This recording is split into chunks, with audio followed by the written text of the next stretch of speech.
Makes me feel like your mom's here with us. That would be cool. Kind of sounds a little. Your mom's here with us. And this is a midlife crisis. First of all, that's Man, Denzel Washington. Oh my God.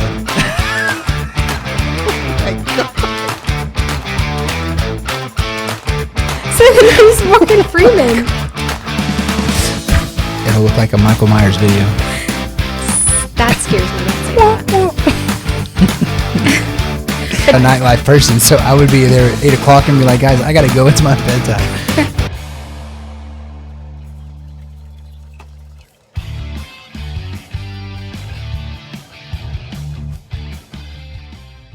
We are live. Welcome to Fuelish Behaviors. I'm your host, Adam Thompson, and this is my beautiful wife, Amanda Thompson. Thank you. We've actually done like 12 This is retakes. our third. Yeah. Feels like 12. The first one we recorded was I had the power wire to my computer wrapped around the power feed to my audio receiver, and it created static like crazy. You couldn't understand the video. You couldn't hear it. She liked it. She wanted me to go ahead and post it, but It wasn't that I liked it. It was that it was just, it was a good episode. yeah. And Just, it was going to be hard to redo. yeah, it's going to be really hard to redo. So this is our second attempt to redo it. Yeah. Yes. Yeah. Because we tried sitting down and doing it again, and it just, I didn't feel- couldn't do it. Mm-mm. I couldn't. I felt like we kept going over stuff we already talked about, and then I and kept you were referencing. picking on me. No, you were in teacher voice. No, I wasn't. Am I right now? What are you doing? I need you. You're trying to give me your gum. Yes. What? You're gonna hide from the audience? I wasn't prepared. All right. So I went over the. See, I did it again. I went over this in the first episode. That I Don't shouldn't say that. Not Yeah. even one time. gonna have That to was the thing that he quit said that. all the time, and then I he kept blamed going. me. I kept going over Said it. it was my fault. So It was this not. technically is our 7th episode. I like saying this. It's funny. Okay. This is technically our 7th episode. Now it's like the 8th because I'm not Didn't you- posting the kids. you did though. No, I Oh, just did. okay, I just okay. did segments. Okay. I just did little segments. Just Good. I like that. You didn't. yeah, just to get. And actually, what I did when I posted theirs was I referenced the Spotify account, and it then shot over to our main account. So if they go in and they look at that link, it takes you to our normal Spotify account, and they can see all the episodes there, not necessarily the kids' episodes. Okay. So it was just kind of more of a, I don't know, sneak peek. Maybe I'll do a real one with the kids. I would like to do 1 hour, 2-hour episode and have all the kids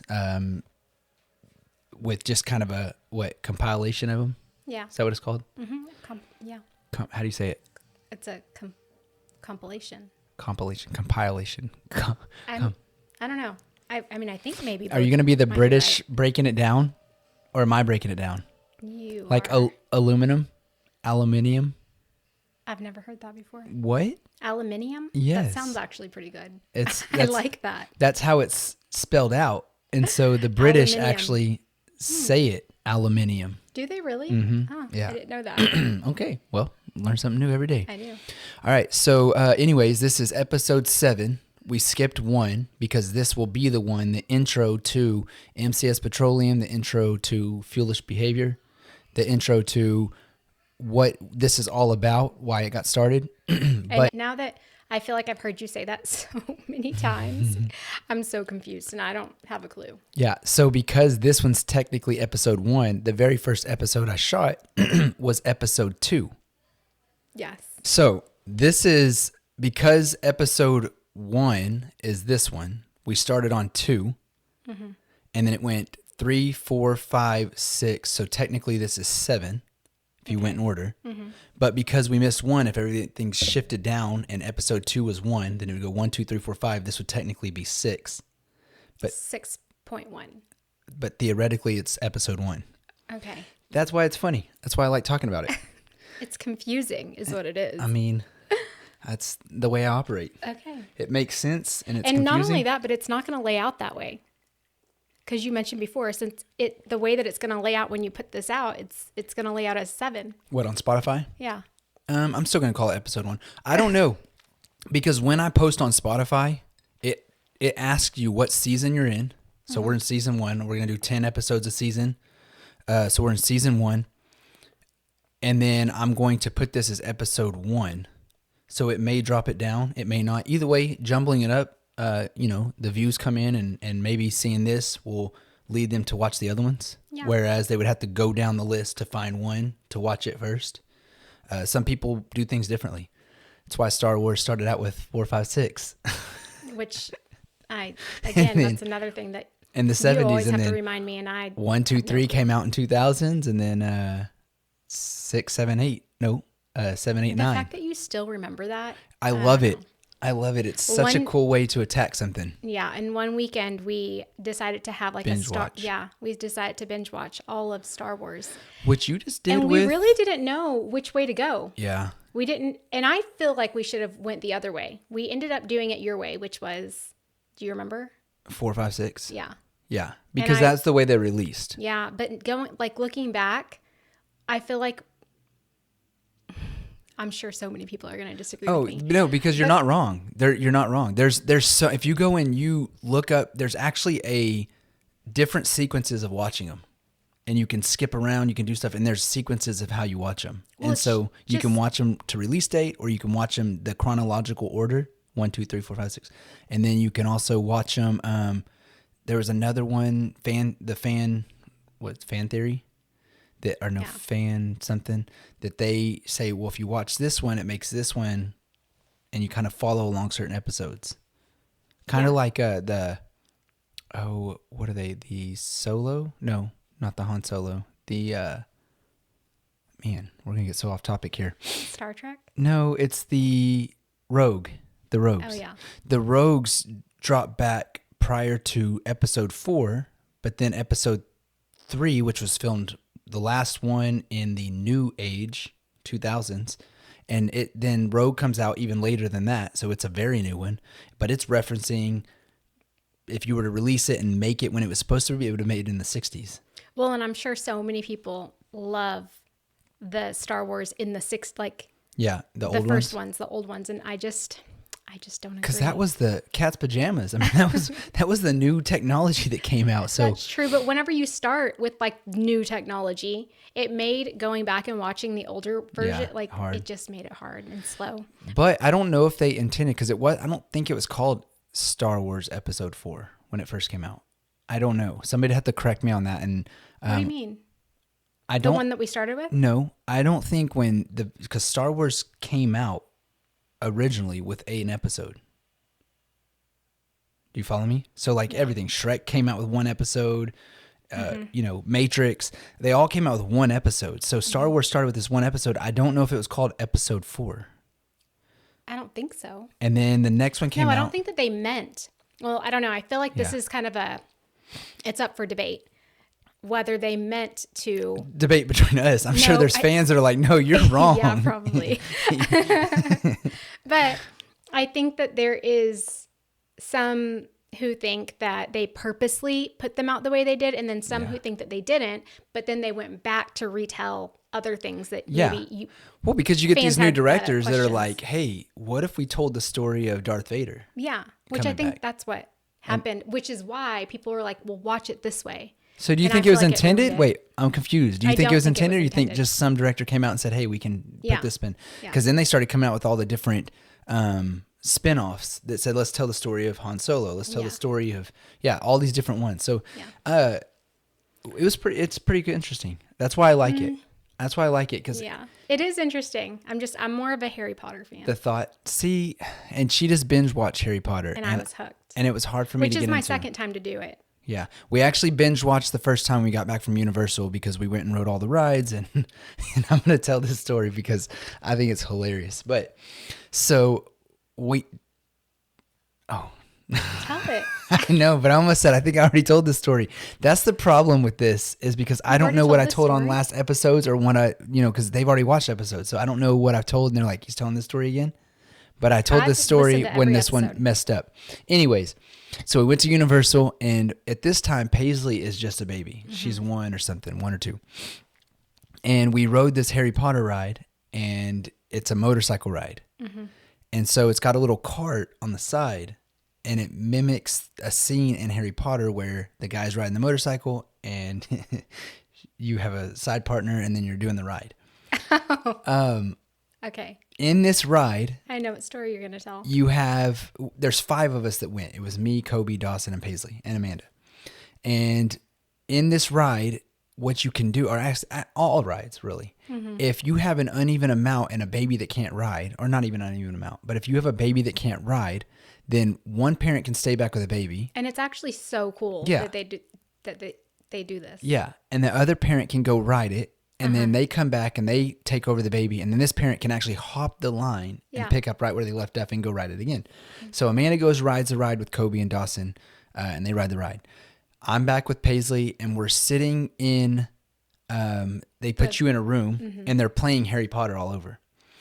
Then Amanda comes and gets in there, and then I go ride by myself. No, actually, I rode with Kobe and Dawson. That's what made it even cooler is that not the boys only got to ride it twice. Yes. Every time. They got to ride every ride twice, which is cool. And some people may judge us for that or judge anybody for that, but I thought it was pretty cool. I thought it was so nice because we had a little one. Yeah. And that was why they were there. And as adults, I can only really ride a ride one time before I get motion sickness and it wrecks my day.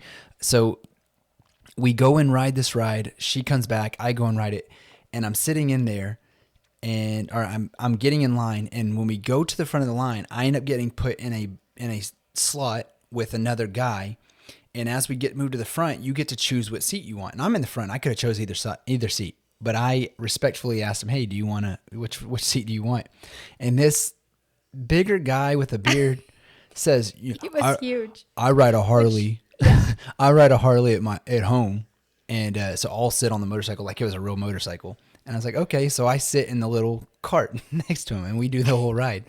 And when I come back to the room, I'm telling Amanda this story. I'm like, yeah, this big guy, and I'm sitting in the cart. And as I'm telling that, I look up, and on the screen, there's a scene in Harry Potter. I don't remember what episode it is, but what is his name since you just watched it? It's Hagrid. Hagrid. So Hagrid, if you ever watch Harry Potter, his name's Hagrid. If you don't watch it, go Google it real quick. I think it's Hagrid. There are 2, so there's 2 characters that have very similar names, and I kept getting them confused. If Hagrid's not right, Google motorcycle guy on Harry Potter, and it'll pull it right up. Motorbike. And so motorbike. That's the Chicago side in you, the motorbike. No, I think that's what it's called. So much. So it's a motorcycle. No, but it is called motorbike. And motorcycle. You say motorcycle. I do say it weird, and I think it's because of my mom. But. And so the guys... It shows this big old guy driving the motorcycle with a big beard and stuff, and you got little Harry Potter sitting in there. And I said, "Hey, that's what we look like." That's exactly and because we saw a picture that came across. Yeah, so after you ride a roller coaster, you can go look at that. Yes, I should go back and look and see if we still have that. Pull that picture and put it next to that. If we do, we'll post it. Great. Yeah, so that's how that plays out. Yeah, which has nothing to do with anything that we're talking about. So I don't even know how we went down this track, but that's what makes these fun. So we're going to go ahead.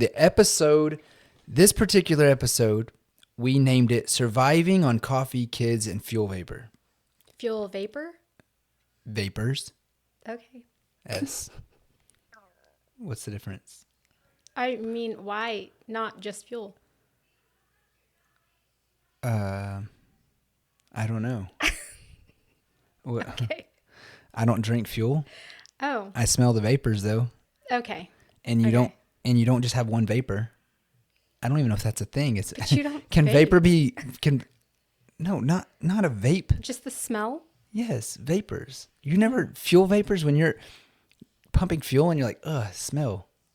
That's the vapors. Yeah. And I don't even know if vapor can be singular. Because when you say vapor, it's still plural. Anyways, you're a teacher. You should know this stuff. I feel like it sounds weird. Fuel vapors? Mm-hmm.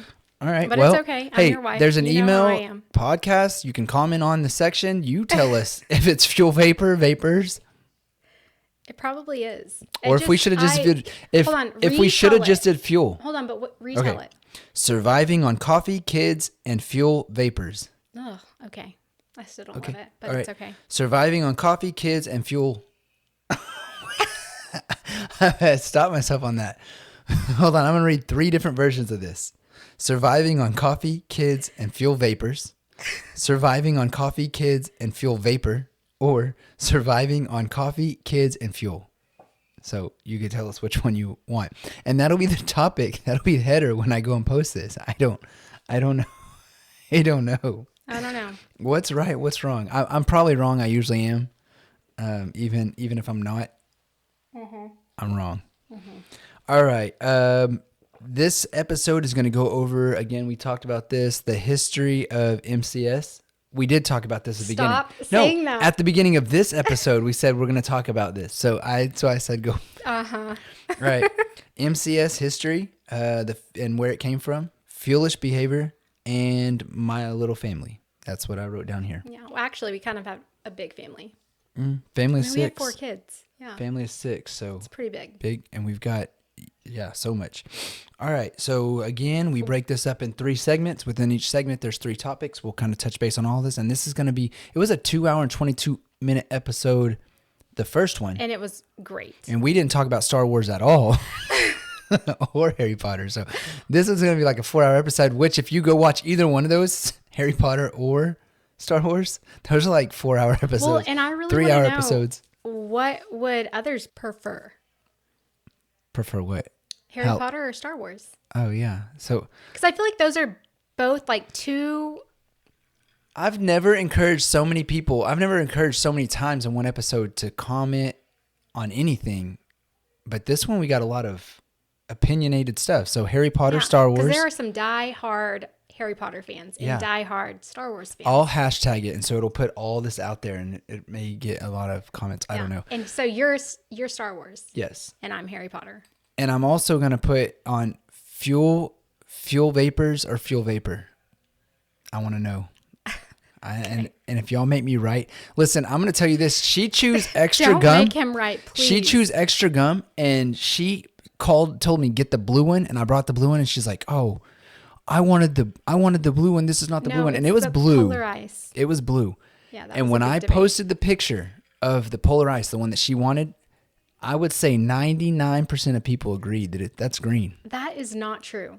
You're not telling that story It's a right. Facebook post. He's I got not it. telling the story right. It actually reminds me every year when it comes up in the... Then I'm going to go back because that is not All right, listen. how I remember when that it comes post. up, I'm going to tag you in it and say, see? No, what happened was I was more surprised with how many, because I thought that it was going to be 100% I was going to win no matter what.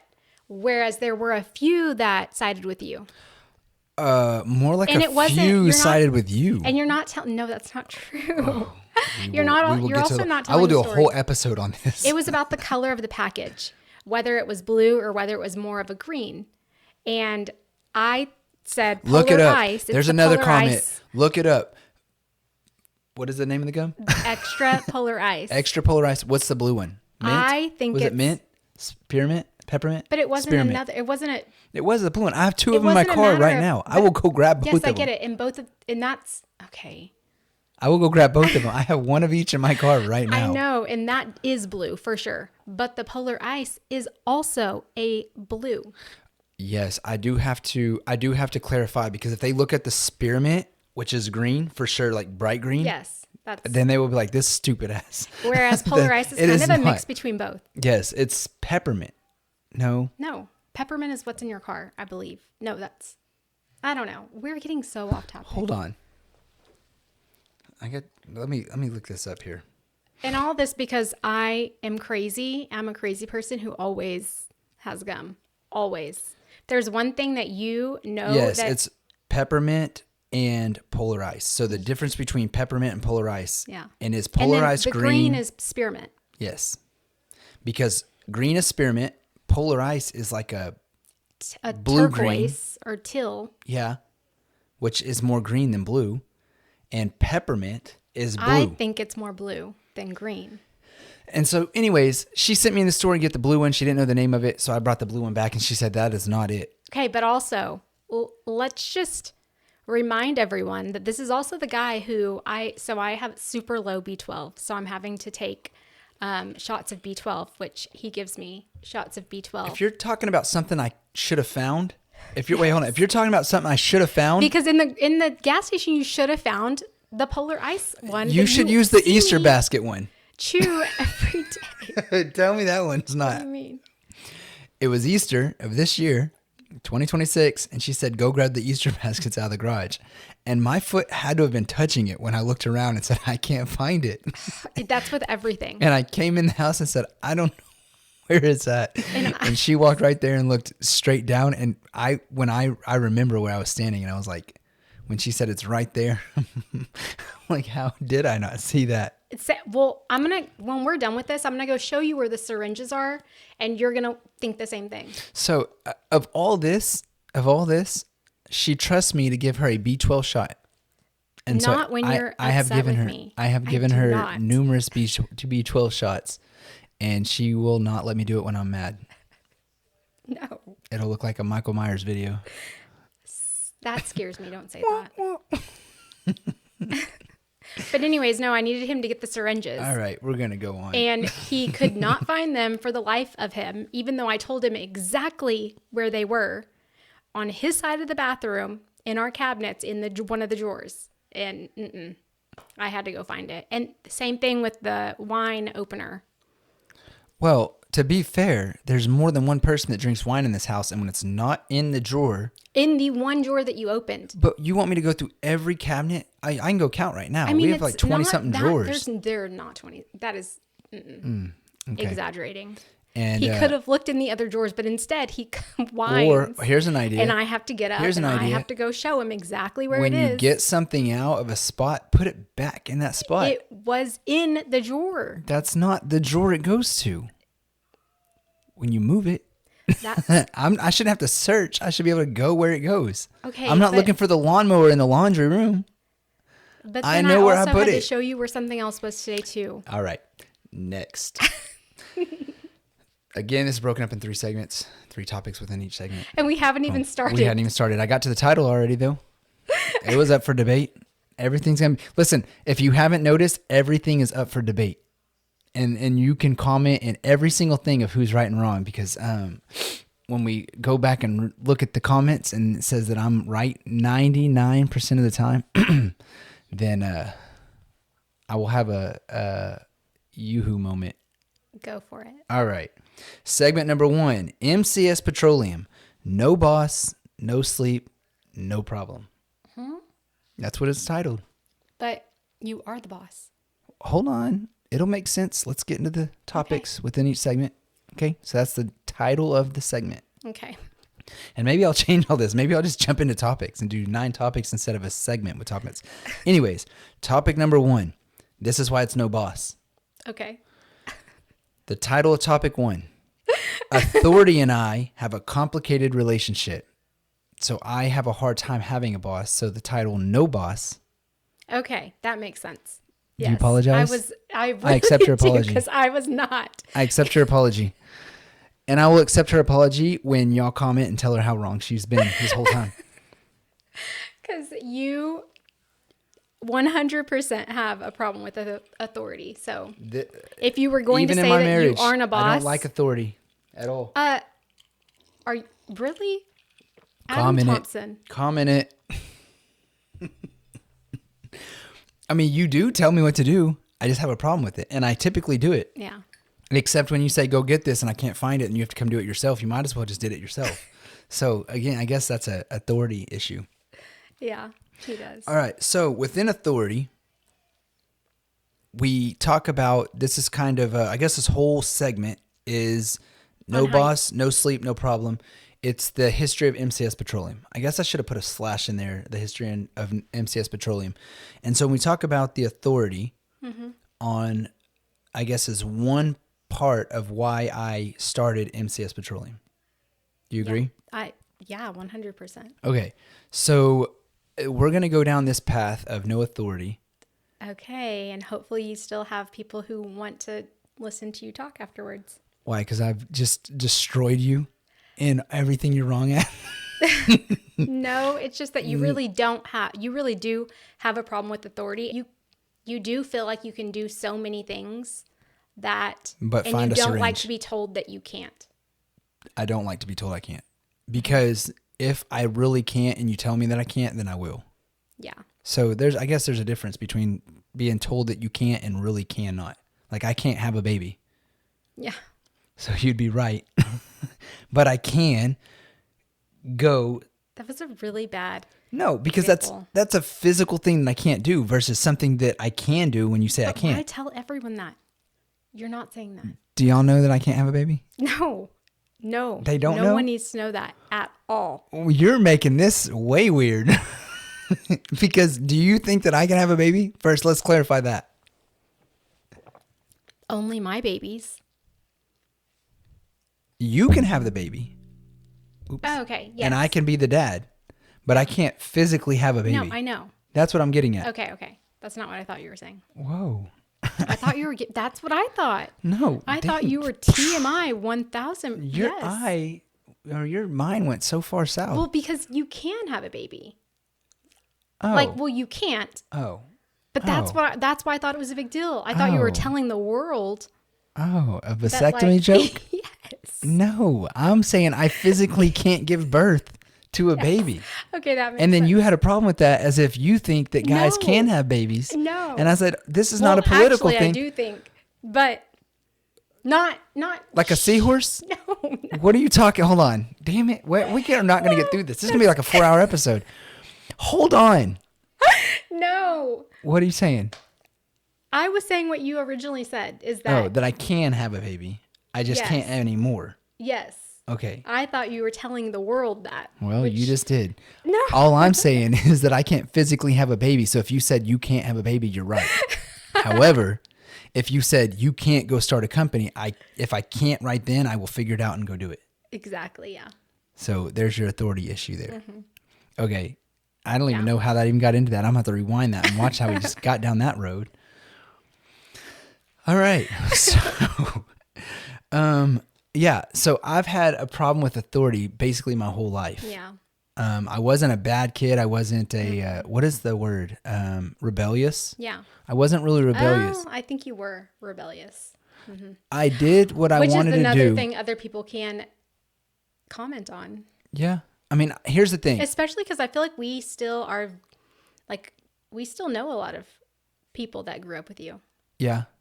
Yeah. Maybe they could jump in here and say some stuff. However, my thing is I wasn't rebellious in terms of I did what I wanted to do, but if I got in trouble, my parents were like, figure it out. Yeah. You got yourself out of it. You made your bed. Yeah. And so you got yourself in the predicament and you can get yourself out of it. And that I mean, I can't really disagree with that, but I can at the same time. However, it did make me the person I am. And not only that, but I learned if you mess up, you better not make it too big that you can't handle it. Yeah. And so it's a quick learning experience that I've had some stories to go through down there. Well, and I feel like you were the youngest. So you had... I watched some experiences. I watched some experiences that I'm like, oh, I know. Yeah, not better to do not, this or better that, not do or, that. Yeah. Better Whereas not I do feel that. like the oldest is always usually Trial am and the error. oldest. Yeah. Trial and error. Yeah. Mm-hmm. I won't even. But I won't even say anything that, I want to say. And I on there, disagree but with that too because I feel like Natalie is our oldest, but she is. I'm going to say this because I can everything. cut it. But you also had Natalie when you were younger. Therefore, she grew up with you growing up. Yeah. And I think made her develop as you were developing. So she was more mature at her age. I don't know. She's a scaredy cat. She is. I'll tell you that right now. And Kirsten is too. Yeah. And I say that's our niece. Yep. And she has a younger mom, which is my sister. Yeah. And she's grown up with her mom. So I think she was in the same boat, which changes how the dynamic of them growing up versus like the dynamic of me growing up or you growing up. So, I mean, it's just cool. Whereas Paisley, oh my God, our youngest, I wish I could put the fear of God in her. She's going to give us a run for our money, but we love her. Yep. It's stressful thinking about it. And she Too loves. much. And that's probably why she is, she's everybody in our household's baby. Yeah. So. And she thoroughly enjoys being with her parents. She would choose us over anything right now. So, and I hope her that family stays. in general. Yeah. We had a play date with her cousin and she just was So happy. Yep. And missed her other cousin's birthday party. And was so to go sad. with the friend's birthday party, which she very much enjoyed the friend's birthday party, but wished too that she could have made both of them. So yeah. it was, I mean, it's just cool. It's cool. It's different. Yep. We love it. But I don't know. So here we go. All right. Back to no boss. Mm-hmm. Okay. Authority and me don't get along. I have left jobs over authority. The shortest I've ever been in a job was about an hour and 3 minutes, I think. Wasn't that Chuck E. Cheese or No, Brahms? that was Brahms. What happened? It was during the summer. I took this job, and the counter, if you've ever been to Brahms, is there Brahms around? There's Yes. a few. Yeah. So there's Brahms a is counter, good. long counter of all the ice cream. And when you go stand in line, you order your ice cream. And the guy's back there scooping. And as you're reaching in, you're touching the glass and it's getting the ice cream all the way up your arm. And my kryptonite is sticky. If you want to fight me and you want to beat me, just make me sticky somehow. I don't care. Throw syrup on me, something. I will. It breaks me. Well, and you're a bit of a germaphobe. Not as much as you used to be. But apparently, his family has told me that when he was younger, man. he would take his own fork. I would take my own silverware, yes. Yeah. To restaurants, and he refused I used to take my own fork until I got to a place where we had soup and I needed a spoon, and I realized, bring a spoon too, Adam. Sorry. Anyways. Yep. I You were didn't at Brahms. I didn't even realize I was a germaphobe. Yeah, That was just kind of a epiphany. I think, is that part of a germaphobe, being sticky? So anyways, I'm in there scooping, and after every customer, I'd go wash my hands all the way up, get them all washed and stuff. And it was making the guy on duty, the manager, I guess, mad every time I did it. And he finally said something to me. He's like, "You can't wash your hands." And I said, I sure can. And I left. I walked out and went and washed my hands and never came back. It was an hour and 3 minutes at that job. So, yeah. But then you were Chucky at Chucky. This is all So like high school. hold on a second. And I'm gonna get this out there because we just went to Chuck E. Cheese for my For one of our cousin's families, baby. This is the one we were just talking about that Yes. Paisley missed. our second cousin, I think. And Kirsten, the one we talked about, my niece, her boyfriend, Our niece. her boyfriend, Mikey, is actually one of my technicians. That's how she met him. And they have a baby together. And so we went to the Chuck E. Cheese. sweetest little baby. Yeah, oh my The God. little saver of our family. Yes, the craziest story, coolest story, and probably the most, I'll get into a sentimental. I'll have a sentimental episode that we'll just go into. No, I really want to get into that. Okay, so my mom, when I started this company, which is a history of this company, it was me, my dad, and my mom. My dad was my first technician, got a truck, sent him on his way, started doing all the stuff. He had history in this business, and so he knew exactly what to do. I knew running a business, so I started running this business, and I had my mom doing the books. I showed her everything, how we did the books and stuff. I was actually just telling somebody about that, about how when she got a receipt from him to put it in this bucket, then take it out of the bucket, and it made no sense to her until we got 10, 12, 13 technicians, and she realized that when they put it in that bucket, it would, or basket, she could just grab a stack, put those in, grab a stack, paperwork, receipts, all that stuff. So anyways, my mom did this for 9 years, and then also helped along the way. So because she did work for him, it made it just so much easier for yes, when honestly, we had at Paisley. the time, Is that where you're going with I that? still feel so sad because at the time, obviously as a new mom, I was like, "Ugh, I wish I could be home with my baby, I was kind of when bratty Paisley was born, Yes. she got to come to work or stay to work with me. with and, Mimi. Yep. Yeah. And Mimi helped us a whole lot, which I was super grateful for. But I also was, a little part of me was, Want to be mom. wanting And to want be to be mom. a stay-at-home mom helping Yes. there. And I And couldn't it wasn't in our figure out- cards at the time. It wasn't. Yeah, it wasn't. But it was still hard. It was Yeah. hard to swallow that Yep. pill. And now it showed me that God really does always have a plan, and that Because that's my hopes, is that Paisley never forgets my mom. yes, and I don't think she ever will because of their time spent together. Because they have so many, and she has Facebook posts that remind me of how close and all the things that she did with her, and as she was staying there and taking pictures and doing all these things. So I'm For about a thankful year. thankful for Facebook for that. And hopefully And I hate Facebook is that. not like MySpace and go away and Yeah. lose all that stuff. Yeah. Yeah. So we But got to start saving those. And so my mom did the books, and then as we grew, she learned to, okay, this is why we did that. And so, yep. And so here we are, 9 years down the road. Our niece. Yeah. 9 years down the road. On February 14th, my mom was diagnosed with stage 4 lung cancer. It wrecked all our world. She was and now here we are 2 years later. We're going in July, where it's June now, but July of 2026 will be 2 years. And it's still hard. Yep.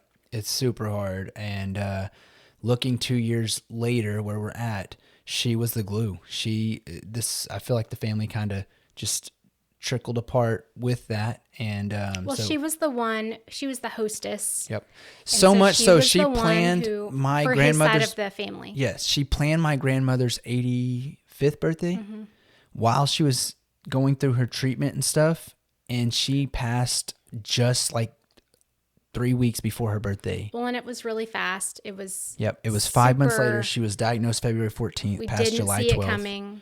Yep. It was just one of those moments where what's crazy is I always tell this to Adam, but I'll never forget that there was one time that I was driving, and I don't know if I had seen something that made me think this, but I remember thanking God for like everything that we had at that moment, that just everything was perfect. And that, you never know when things could change, but you do hear things happen to other families. And I think it was like, it was like a few months later that our family was just turned upside down, all in like a matter of a week. So many godly things happen in there, and I have my reasons on why I think the way things happen. Needless to say, we're all going to pass it one day. And I had what are they called? My pawpaw was that? No, my pawpaw was, he had his hat. Not a pastor. He was a pastor. I know he was a pastor, but what is it called when they go and visit the family? Chaplain. And a chaplain had said to me, if we could change it, what would we change it to? And of course, our answer would be forever. Yeah. I mean, however you want to put it, your answer would be forever. But we end up going through the things we go through so that we all can cope. I feel like it's all in a matter of how you cope, and you're mad about it and you don't like it, but it's just a part of life that we have to face. And we'll all be there one day. Yeah. And so, but it was unexpected. It was very fast. Unexpected. It was heartbreaking. Yep.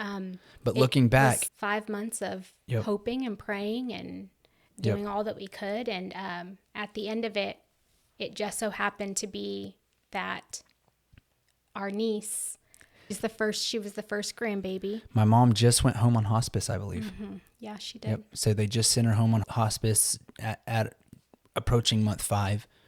And like he mentioned, like his sister was younger when she had her daughter. And so, of course, at that point, whenever you would, as most moms who do my sister lived with at the young age, all the way. My sister still owns the house that they lived in when she got pregnant. Yeah. So my sister's been there since 16, 17 years old, and she's 42, 43, going on 43 now. And so she's been in the same house.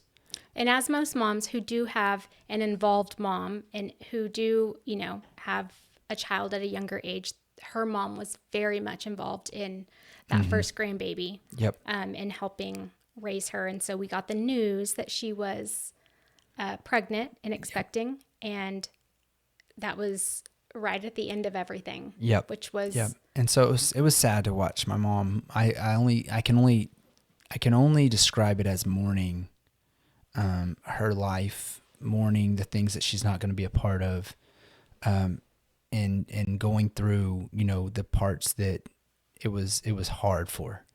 And so I can see so many perspectives of this, and it's hard to talk about in general. It is. For many reasons, but we can do a whole episode on this. it's, it's a tough one. But we'll fast forward. My mom passed away in July. Come February 14th, the day my mom was diagnosed in 2024, on 2025, my niece had her baby, Aria. Mm-hmm. And her name's Aria Ray. She was named after my dad.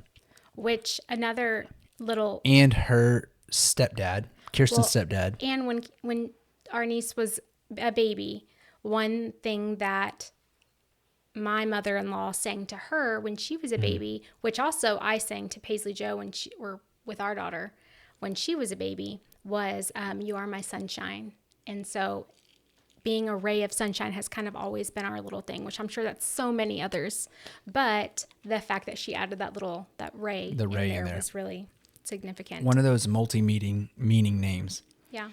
And so that was in 2025. And she's been a little ray of sunshine for our family. Easiest baby.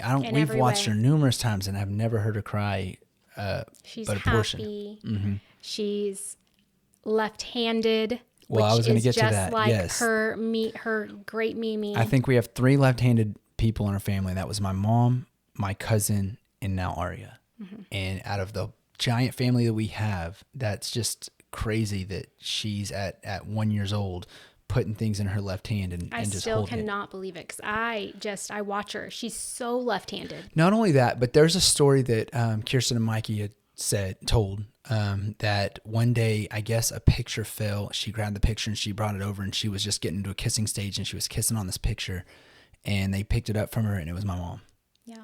And so we have so many stories of that. Actually, I did her funeral service. When we had her funeral and stuff, I was able to get through and do the whole service. And then after the service, we had to take my son home to Houston, which is part of the segment, which we're in segment 1. We got 3 of these and we're in topic 1 and we got 3 of those. So it's going to be a long episode. I'm fine with, if y'all can hang through this. Yes. Well, if y'all can hang through this, it's going to be a really cool episode. Yeah. And so we take my son home, drop him off. And then me and her actually got a little getaway that we got to just go be us two, and kind of take everything in. Cause it was from February to July happened so fast from the July through the funeral happened so fast. And so it was just kind of like to take in. And that was hard. Yeah, it really was. And we stayed in a little resort, had a pool and we were out by the lake and stuff. And, the next morning we woke up and went and got Starbucks and we're standing in line and, this lady in front of us gets her coffee and goes in. And if you know anything about Starbucks, they write your name on the cup. And they go over there and we put our order in and they called this lady right in front of us. They call her over and over too. Yep. It wasn't as if it was one time. Yep. And my mother-in-law, her name was Mona, which is not a very common name at all. Mm-hmm. I don't think there's been 2 times that this is the only 2 times that this has ever happened. Gosh, I'm going to have to tell the other story. Yeah. Okay. I feel like it was more than 2 times, but I know these 2 particular stories. Because it's just such an uncommon name. Yeah. I feel like. Maybe it isn't in other people's opinions, but I feel like it is.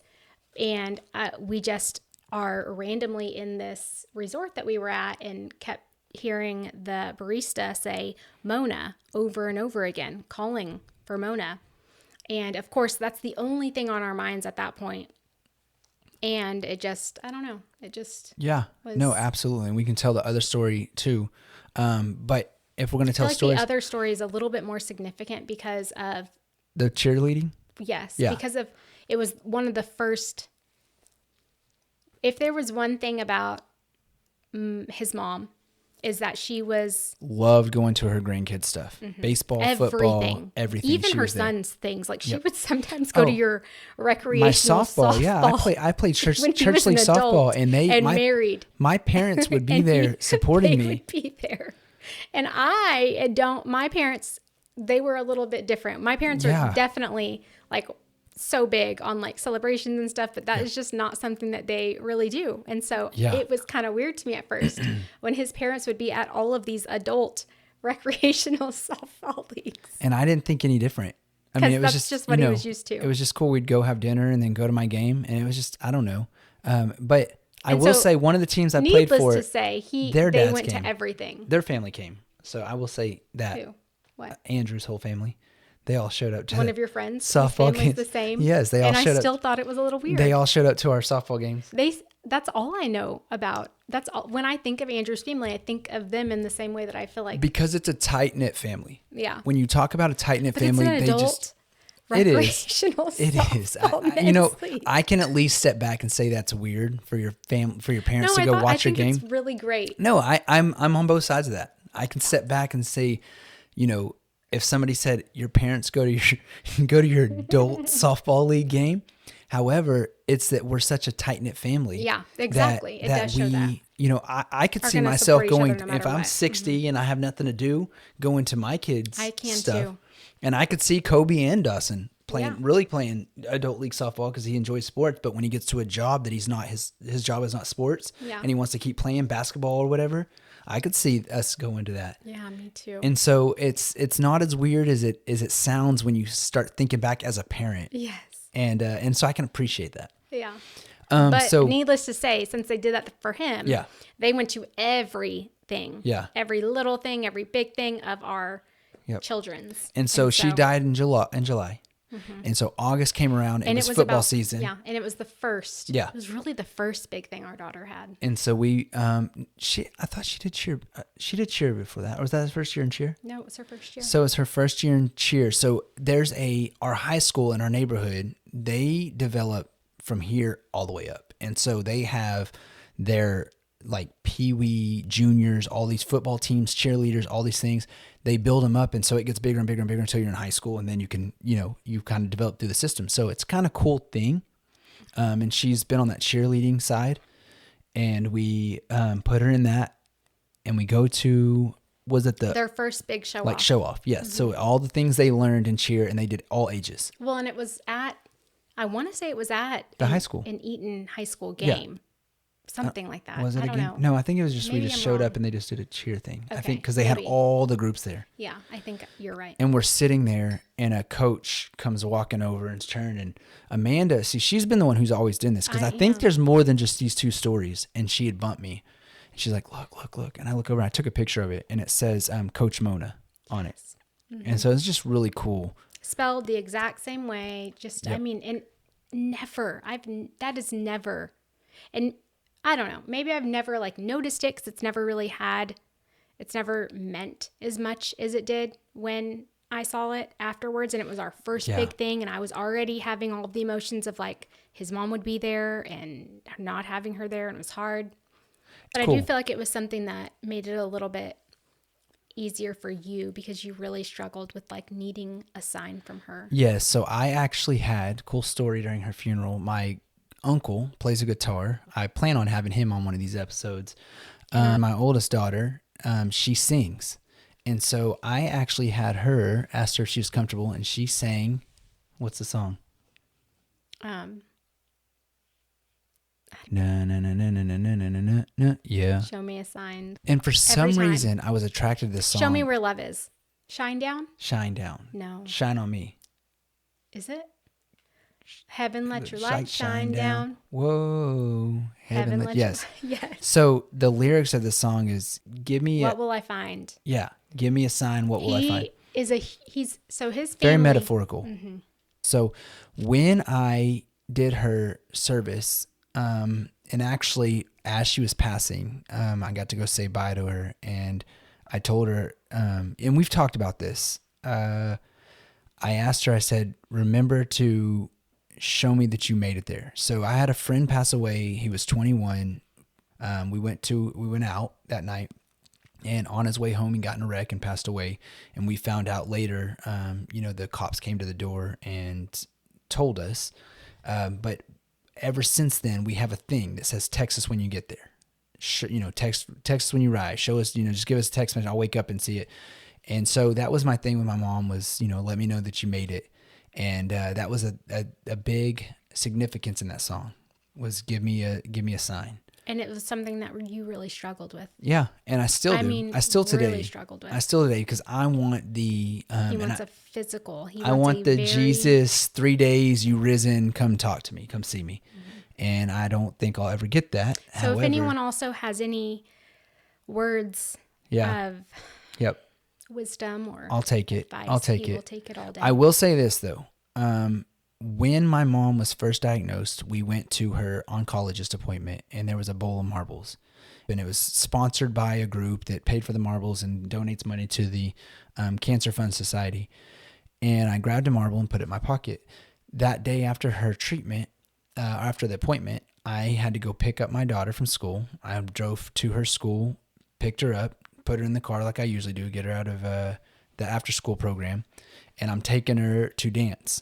And she got in, and at this age, she's kinder. And cute she's kinder or pre-K. Uh-huh. Yeah, I think it was kinder.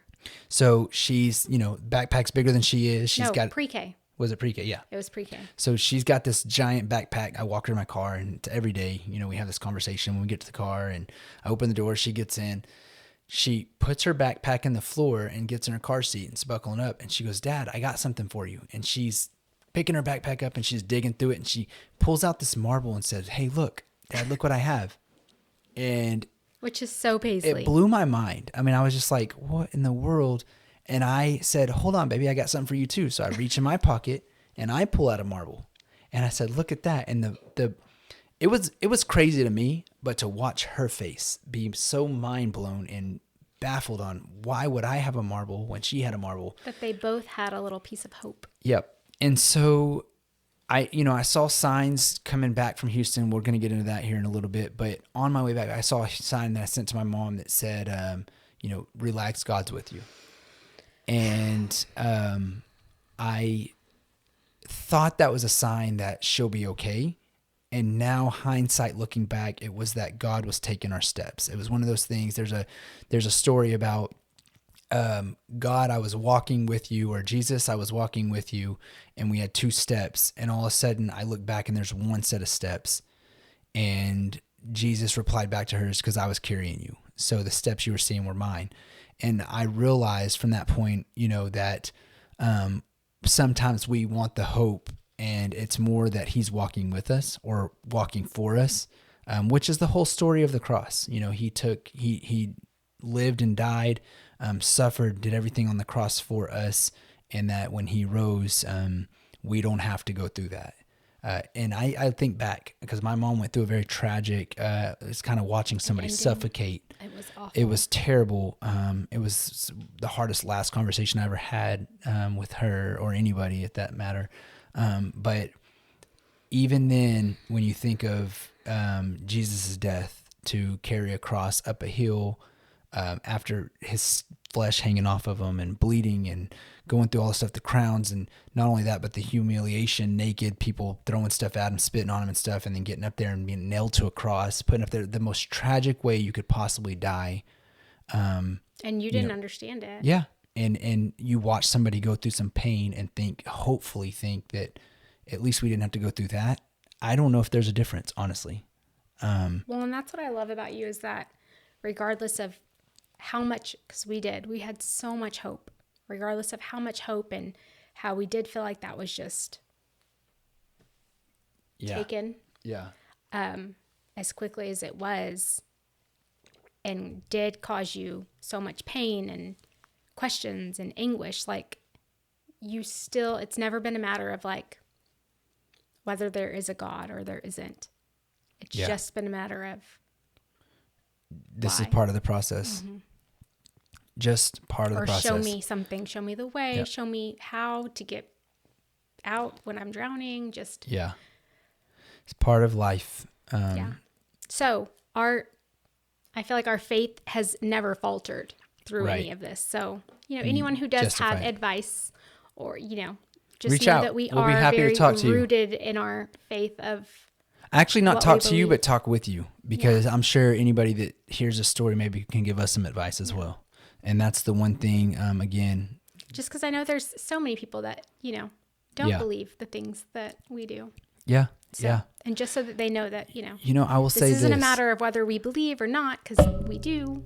Oh, sorry. I talk about my faith often, but I don't talk about that I believe in this guy in the clouds and all that stuff. I talk about my own walk with Christ. I feel like, honestly, if I'm to be honest, and I hope Jerry watches this, but my cousin is not so much And so I felt like I've watched him transition over the years, that he just comes to terms that I'm going to talk about it.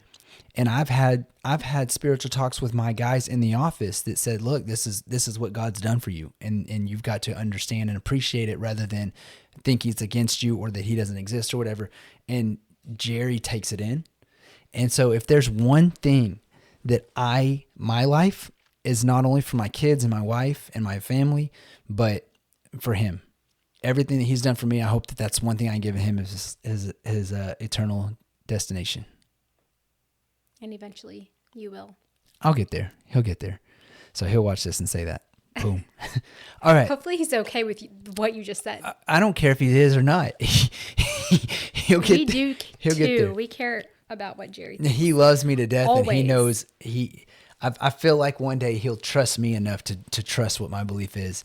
Because trust? And then I'm just trying to get change Pete. his? Hold on. I'm trying to get Pete in here, which is the dad of the company as well, along with my dad. Pete thinks the same way you do, right? He does. And what he's taught me is, listen, I love you him. can judge me by what I believe, but at the end of the day, you better hope I'm wrong and you're right. Because if you don't believe in God and I'm right, then I know where I'm going. You don't. You know what I'm saying? And so he put this, if I'm wrong, who cares? If you're wrong, you gotta. Oh, you do need to have him on. Yeah. And so we're going to handcuff him, duct tape him. We've already talked about that. And with if you Hunter. make one rude remark, it's going to be a short episode for sure. It's a little bitty. All right. So he's not. That was And topic that's not one. okay. Hold on. That was topic one. The whole thing was on authority. And so, of course, we went so far off topic, but I don't do well with authority. And so And now they know that this started as something that you began. And we've grown. My cousin was number 4. Yeah. I'm Jerry, sure you the one we heard. talked about him. I am a teacher. So, She taught 2nd grade when I first met her. Now she's a pre-K, and now she's going to 5th grade. So I'm terrified. I hope the 5th graders put her through it. What? Knock on wood. It's a heavy duty table. It's a really good table. Do not say that. It's a good table.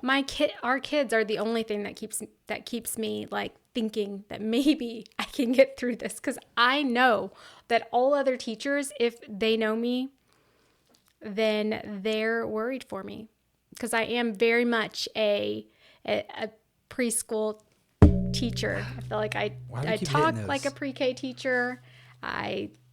All the things are with the little. The 5th graders love me. They always were the ones at the beginning of the day to come into class. Give me a high five. To want to see the classroom. And so hopefully they... Hold on, I want to tell the 5th grade story. They love you so much, but she did a field day and the 5th graders were out there and they said, give me a high five. She went to go give me a high five and the little kid said, gotcha. What do you say? Well, no, what happened was... That's funny because I tell everyone the story. Of course, I went from 2nd grade to teaching pre-K, and I've taught pre-K for the last 3 years. And so I was walking into the gym with all of my little pre-K friends, and the 5th graders were all giving high fives to all of our pre-K friends. And I thought it was so sweet. I was telling them, I was like, oh, that is so sweet for you to be, here giving them high fives. That is so kind.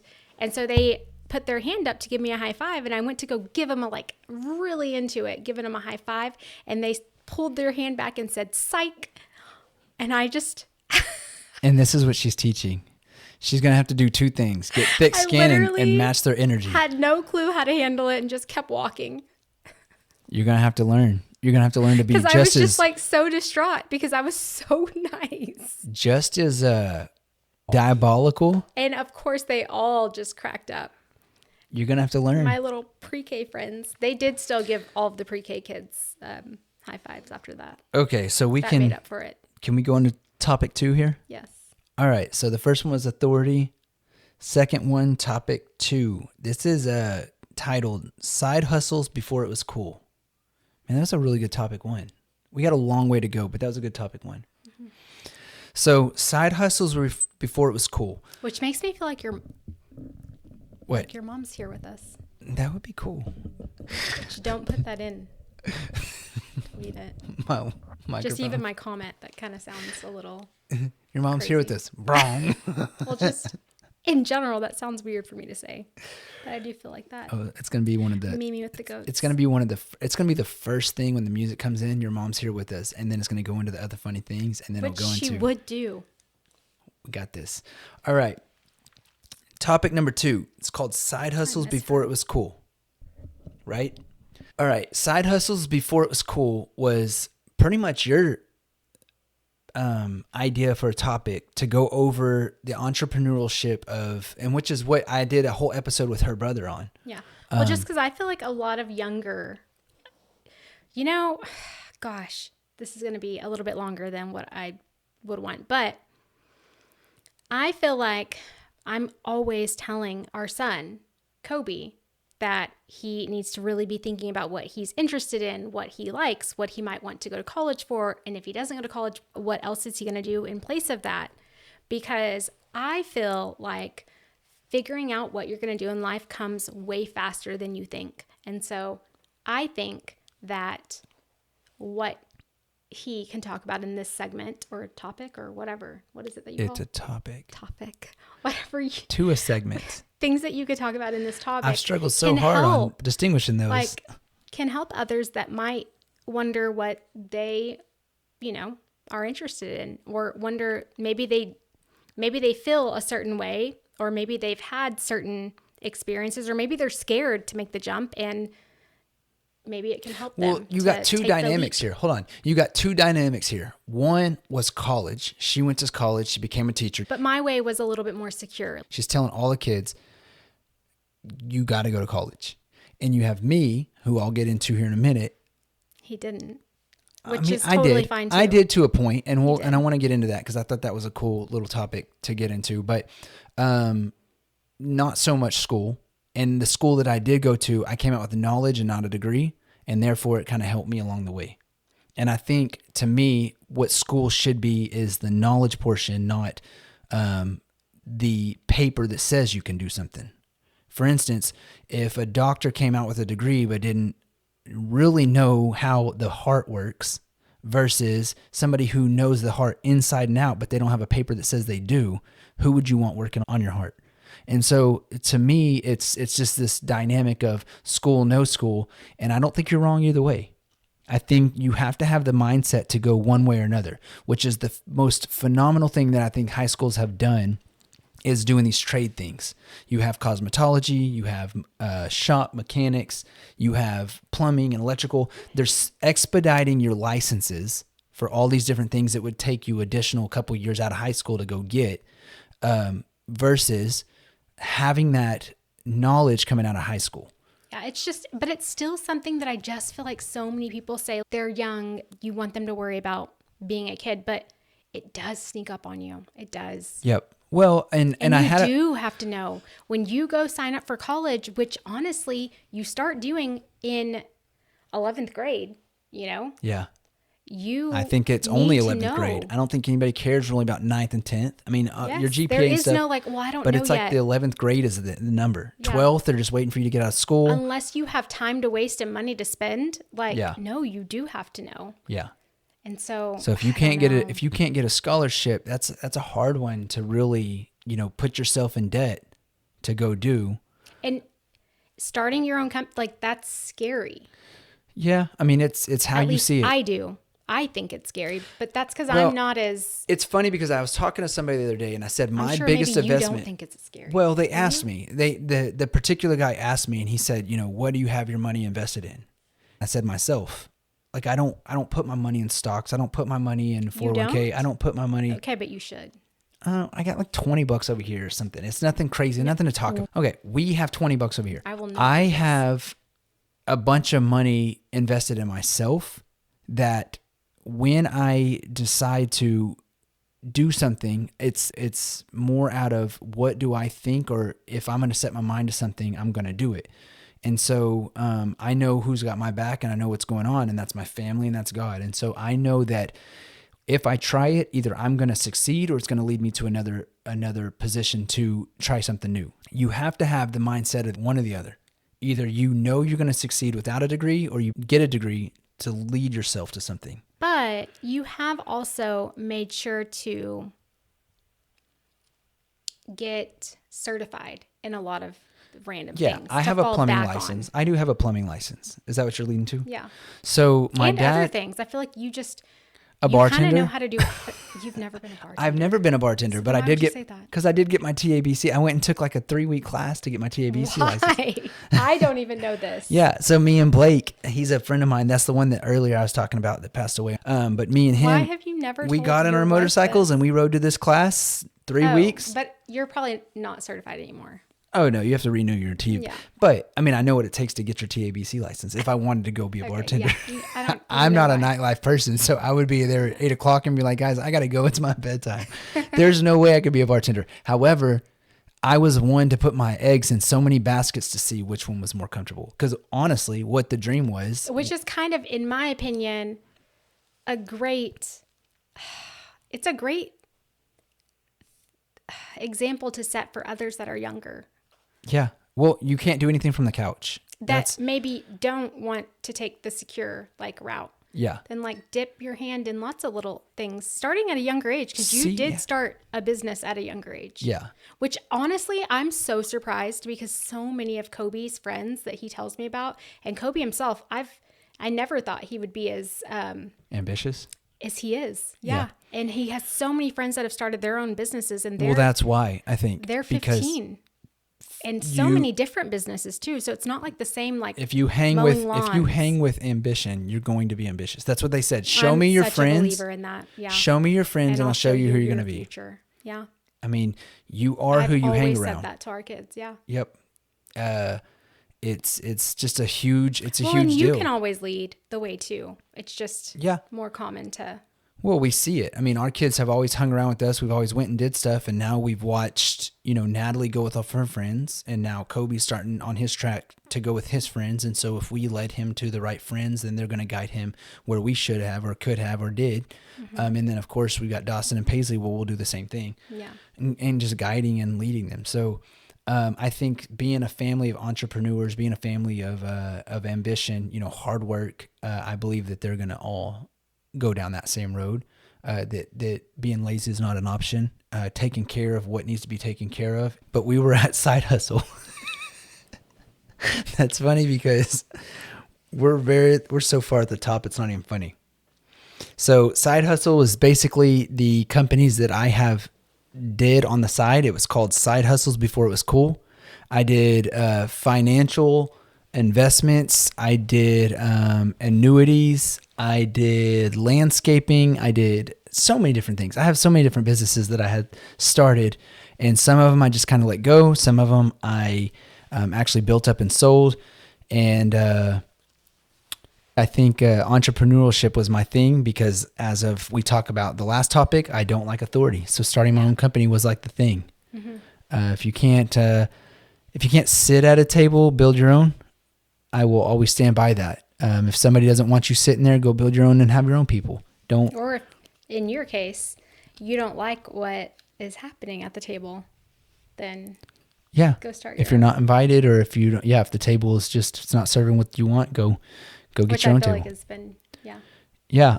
If I didn't like something, I'll just go do it myself, and anybody that wants to join me can come join me. Yeah. All right, so let's go into topic 3. Topic 3 is called Built for Dad Duty. This is the coolest part, I think, about, we went through 1, 2, and 3. This is the third topic. The first topic was I didn't like authority. The second topic was I'm just entrepreneurial. I wanted to start my own business or whatever. The third topic is Built for Dad Duty. So I'm going to start with Dawson. He lives in Houston, which is about a 3 to 5 hour drive here, depending on traffic and whatnot. But I get first, third, and fifth weekend. I drive down there and pick him up, and I bring him back down here on Friday. I drive him back home on Sundays. I come back home on Sundays. Yeah. So it's anywhere from a 12-hour to 14, 15-hour weekends and drive time on Fridays and Sundays. And that's, every other weekend, sometimes back-to-back weekends. Finding a job that would let me have that freedom to leave on Fridays, sometimes Thursdays, when we get into summer visitations and different visitations on the way the calendar falls and stuff. Sometimes it's Mondays and Wednesdays or whatever. And then again, coming back on Sundays, sometimes those drives, there was a hay fire on 45 that we just had to sit there for hours. Detours and construction and all the things that are going on, wrecks and stuff. So it puts you behind and ends up being a 10, 12, 13 hour day. You get home and you're tired. And so if I didn't want to get an early start on Monday and just wanted to rest a little bit, to find a job that would understand that. Luckily for me, when I was starting this company, I worked for a buddy of mine who has a firework and brick company. He let me do sales for him, and hopefully I did a good job for him and helped them out, but they definitely helped me out, and it was such a blessing to have that job. But finding any job to do that allowed me the freedom to do what I've done starting this company. And since then, I've actually got to coach every single one of my kids except Paisley. I've coached Dawson through t-ball and flag football and soccer. I've coached Kobe through baseball and football. Actually, me and his dad actually introduced him to football, and I was able to head coach his team his first year, and had him starting quarterback. And I was against it. Remember that? Yeah. Yep. I would sit in the car and cry. Didn't go to too many of his games and stuff. Such a baby. And and then of course Natalie, she was getting ready to play volleyball in 7th grade, and she had no idea how to do it. And so I coached her team. We almost went all the way that year. It was actually with Kobe's football team, we almost went all the way. Yeah. We were the underdog team for sure. We ended up playing a team in the playoffs, and they beat us by 6 points. So it was pretty cool. And then of course Natalie's volleyball, again, we were one, I think we ended up losing it right in the last end. So very cool. With Dawson's flag football, we got 2nd place one year and 1st place another year.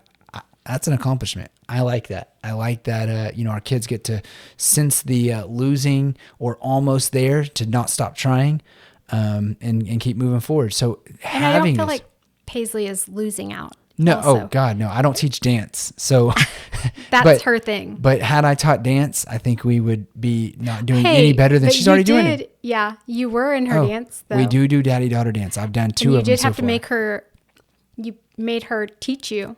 Yes. Different parts. So y'all did kind of. Because I'm not a dancer, and she's took her dance abilities and showed me how to hit these numbers, and it's kind of funny. Which y'all both did amazing at. Kind of funny, but so that's kind of the backstory of the whole daddy duty, built around daddy duty. Do you have anything you want to add to that before we jump into the next one? No, I think that that really is.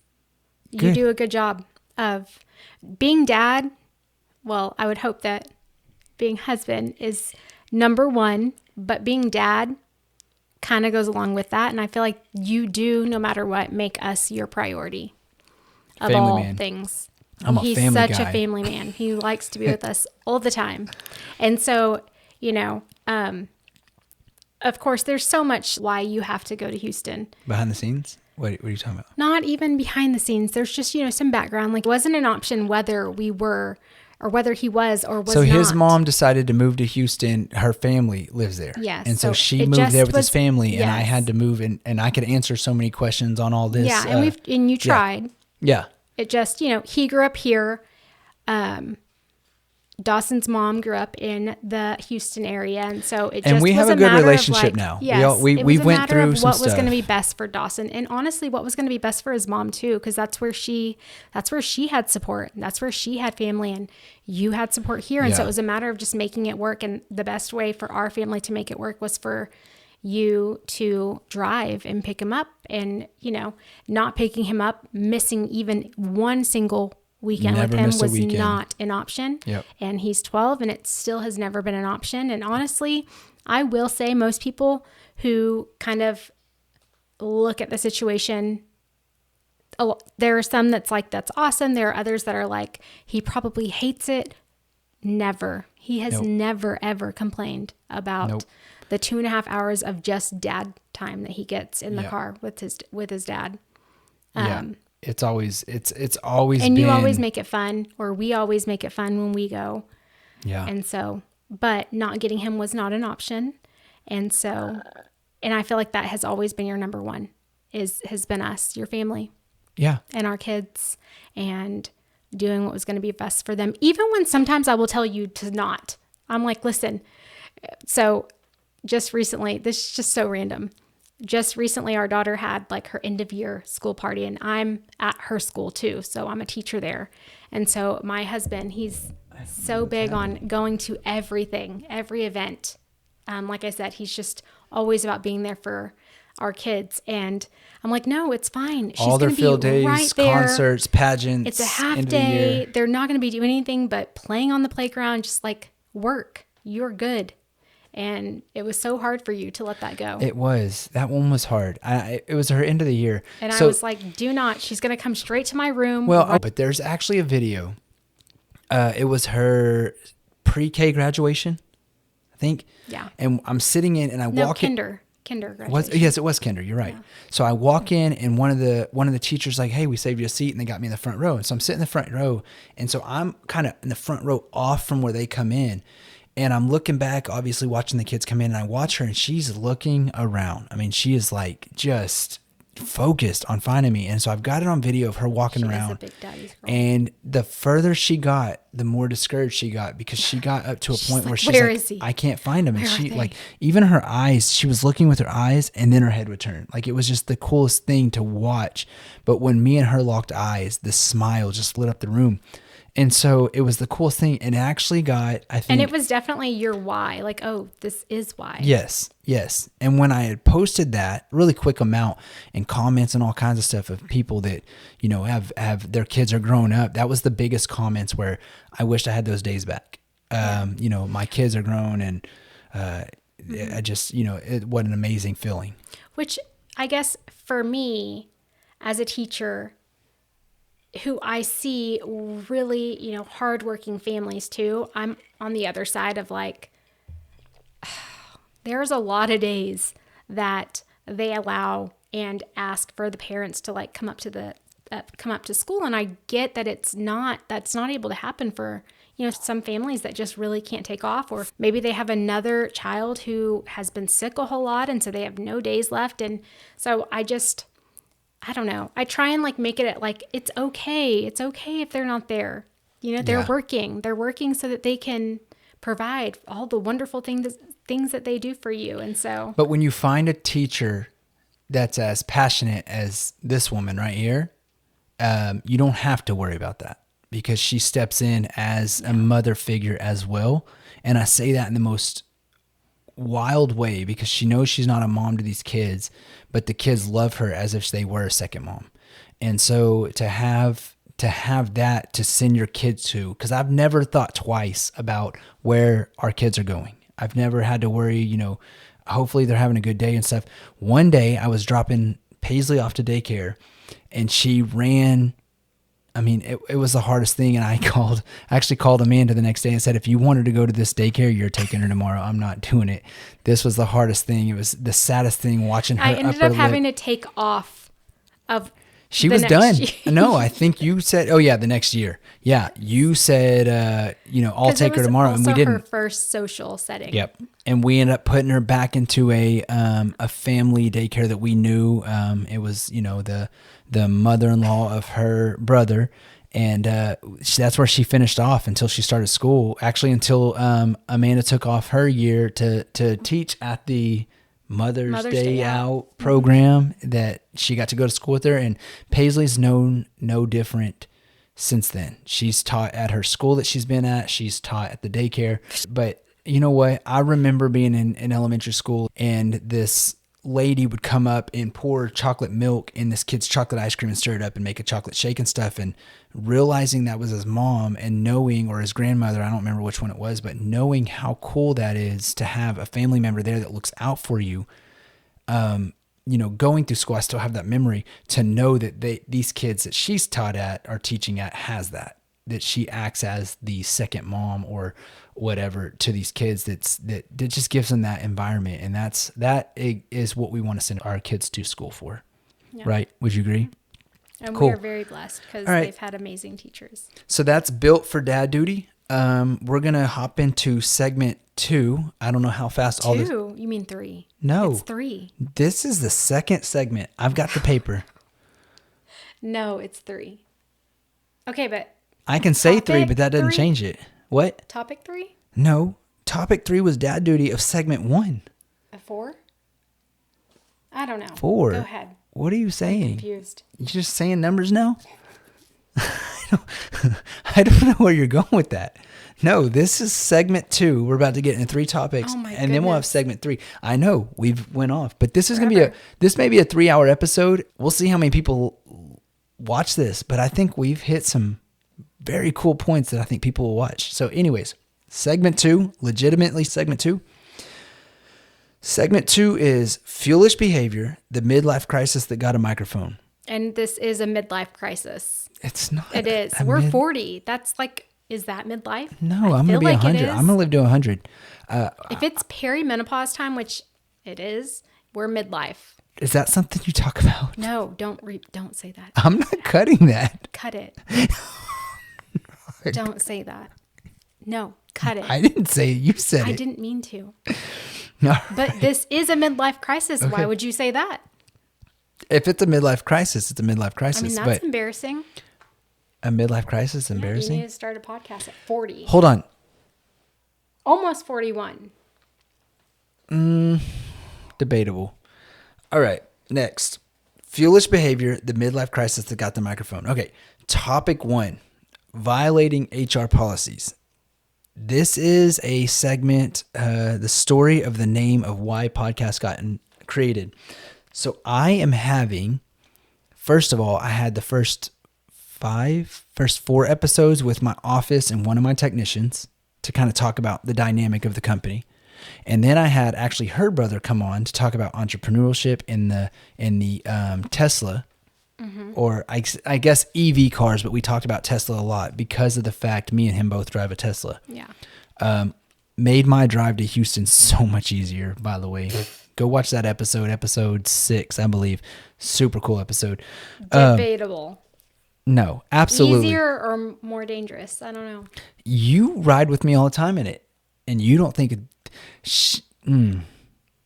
So Doesn't mean it's we less took a trip to dangerous. Houston. Dawson had a baseball tournament down there. We took a trip to Houston, and we decided it was on her birthday. We And left. I stayed awake the whole time We to make left, sure we were alive. We left at 9 o'clock at we night. can't post this We either didn't get because there I till should 12 that night, maybe 1 in the morning and almost. he was asleep. Honey, I don't want to say that. It's not funny. The fact of the matter is, go that back to I was episode talking 6 to and his watch car more than I was talking to him. it. Go back and watch episode 6. Literally, I was talking You'll to get the it. car. I was like, oh, you know where you're going, right? He knew. Literally talking to the car. I named my car Like Jarvis. that actually happened. I was like, hey, you go around. Don't. And it listened to you. I know. It Turned was its weird. blinker on, got over, slowed down, sped up, did exactly what you wanted it to do to make you feel comfortable. It was dangerous. My car Jarvis is there for us. That may change one day. It's a I don't know if computer. we can It say could that. malfunction. I don't know. But at the end of the day, so far it's been good to me. I was hitting you the whole time. It's been good to me. Telling you And I will say like, this. pay I feel attention. like I'm in an This is- airplane when I'm doing that. I don't sleep. I do feel relaxed sitting back. And I hope that you're joking. Well, because I have my arm like this when I'm driving. When I was driving my Toyota, my arm's out like this. I'm driving. My back starts hurting. Like I've had major back pains doing this for 12 years, driving this. That doesn't make it okay. I don't sleep in the car driving Well, I there. have to worry about Dawson Anyways. 10 million times more now. This and is- his mom's going to hear this. Shh. It'll be fine. It'll be fine. All right. This is not a Tesla. This is not an EV segment. This segment is violating HR policies. Probably a violation of HR policy. However, Dawson's mom and I, we're HR. yes. So knowing the humor in it all, and it's primarily the humor in gas stations, but we can talk about the humor in EV as well. But the humor at gas stations was the whole reason I wanted to start the podcast. Well, I say that. Okay. Step back. The whole reason that he wanted to start this is because he likes to talk a lot.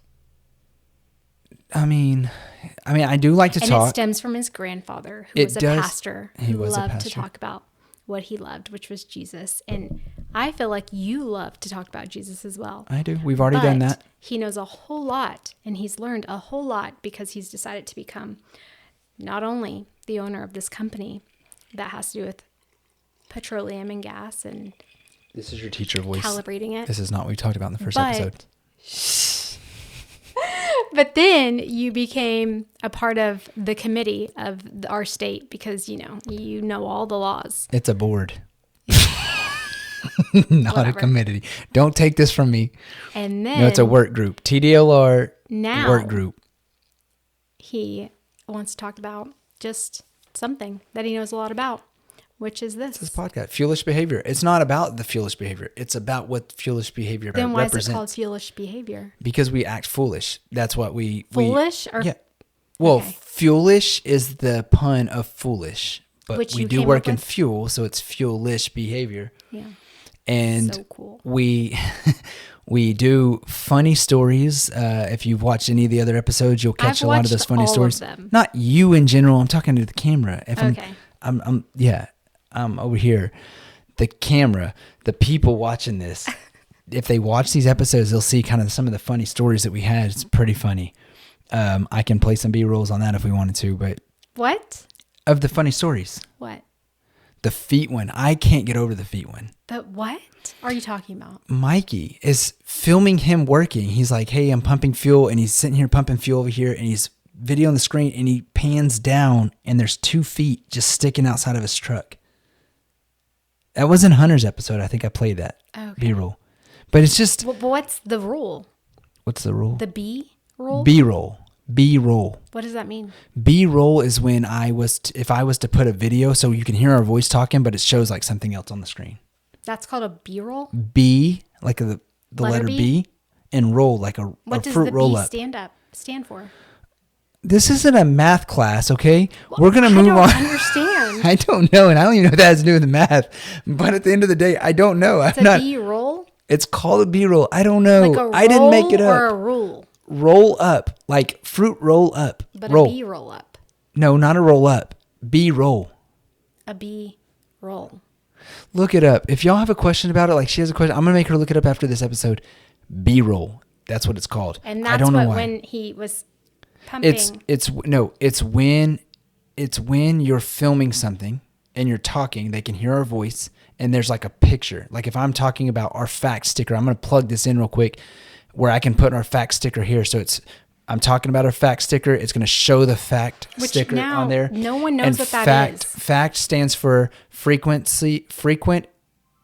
accurate calibration. Wow.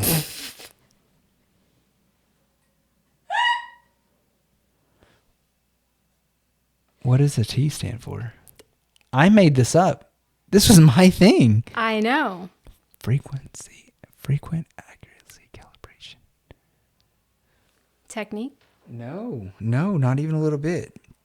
mcspetroleum.com/fact. It'll tell you exactly what it stands for. So I just put a plug in for my website and let's see who all goes to it and gets to it. But The owner of the company. and not only that, but I made the fact up. I literally made the website. I made all of it, and we've been doing start with we've been doing frequency? the fact sticker for 6 years now. Since the beginning. Right. 10 years now. And actually, New Mexico requires us to put our fact sticker on the pump with our MCS Petroleum logo on it. Well, because it just you didn't know shows- that, did you? No, I did. You I knew mean, that? I would think that would be the thing that I would want the most if I were a gas station because it shows the No, last no, time no, that no. you were calibrated. Not a gas station. The state in New Mexico requires us. That is Test. Oh my God, it's test. Frequent accuracy calibration test is what the word fact stands for. And it actually is a fact sticker that has the month and year that we punch out that we were there. Which as a consumer, you see actually that just sticker. as me, to make my You're a life consumer. easier, I feel like that would be the easiest thing. Yeah, you're a consumer. So you would then pull up and on the sticker, it's got a QR code. You scan it. It takes us to the fact page on the MCS Petroleum website. Well, it's just, to me, it's like, okay, when do we need to get calibrated again? Per the state. Yeah. Hole Well, punch if you're a gas on the station. month. Yes. Instead of keeping up with your paperwork. Yeah. But as a consumer, you pull up, you're getting gas, Well, and you as scan a- it. It shows you that it was calibrated. I mean, that's just, I feel like that should be a requirement oh, crap. Sorry. on my furniture. My furniture. Don't you call this office your furniture. Our furniture. All right. Ours. Anyways, no. If which has been nice for him because he has, on the furniture, he has made a point to become a big part of the community. The community. Oh, can I go back to this one? And so he's had a little bit of a handle, he's had his hand in like changing different laws that have. I didn't tell you this yet. We hadn't talked about this yet. You might have. Nope. I promise you we didn't. And so he's done things to help make things easier for calibrating, which calibrating. Yes, in the industry. Just making sure that that you are calibrating the pump so that it is even. So that's what we're getting to, the fact sticker. So when you pump 5 gallons, the screen says 5 gallons. How do you know what came out of the nozzle was 5 gallons? By the pump being calibrated. We're calibrating it, but the sticker, then we put that sticker on the pump, like the fact sticker. Yeah, and it looks, if you see their truck, because even I think that this is what the truck looks like. If I were to see their truck out and I didn't know what they did, I would think that they were going to Chase storms? Yeah, which sounds so much more interesting. Which is the Steven sticker. We talked about it on Steven's episode. If you want to go back and watch Steven's episode, I think it's up and that's not what they're doing. It is the not Dorothy. Yeah. Mm-hmm. He put not Dorothy on the side of one. It looks like Dorothy from Twister. He's got that's what their trucks look like. Facebook.com/not Dorothy. Yeah. That's a plug for him. You can go check it out. Yeah. So that's immediately what I would think of if I didn't already know what their company does. If I saw their trucks out, I would think that that's what they do, but they don't. They calibrate the meters of the gas stations to make sure that when you are pumping your gas, you are getting the amount that it says and you aren't getting ripped off. Perfect. Well, but he's been a part of the committee for the state to put It's a work group. Y'all do change the laws. Yes, so here's the thing. Every state typically has the Department of Agriculture. The agriculture does what they call weights and measures. We do the measuring part, not the weights part. The weights part is the scales for trucks. When you go weigh your bananas at Walmart, when you're buying them, whatever. Which you do have to take your trucks to. Yes, that's what I'm saying. And so to make sure that their trucks are evened and like their equipment is accurate. Yeah. We do the measuring part, and so we take our trucks every year. It's coming up actually in August that we have to go have them calibrated, so they make sure that our scales on the measuring provers are at 0, meaning that when we pump it to 5 gallons, it's either going to be minus or plus or at 0. So we make sure that our provers are at 0. So when we calibrate a gas pump and we leave it at 0, when the screen says 5 gallons, it's at exactly 5 gallons. Which is just something so tiny that goes to show that you can start a company doing anything. So think outside of the box, kids. Yes. And I will teach our kids that young for adults. Sure. And listen, I actually did a whole segment with Hunter about taking people in, taking young it's literally about people taking initiative and showing them the ropes and showing them how to do that. And I actually do a thing with my whole company regarding entrepreneurship. A guy just resigned, took that, and I said, all power to you. Let me know where I can help you. And things are just so much harder than they actually are. And I say this while I'm a teacher who's not going to do anything.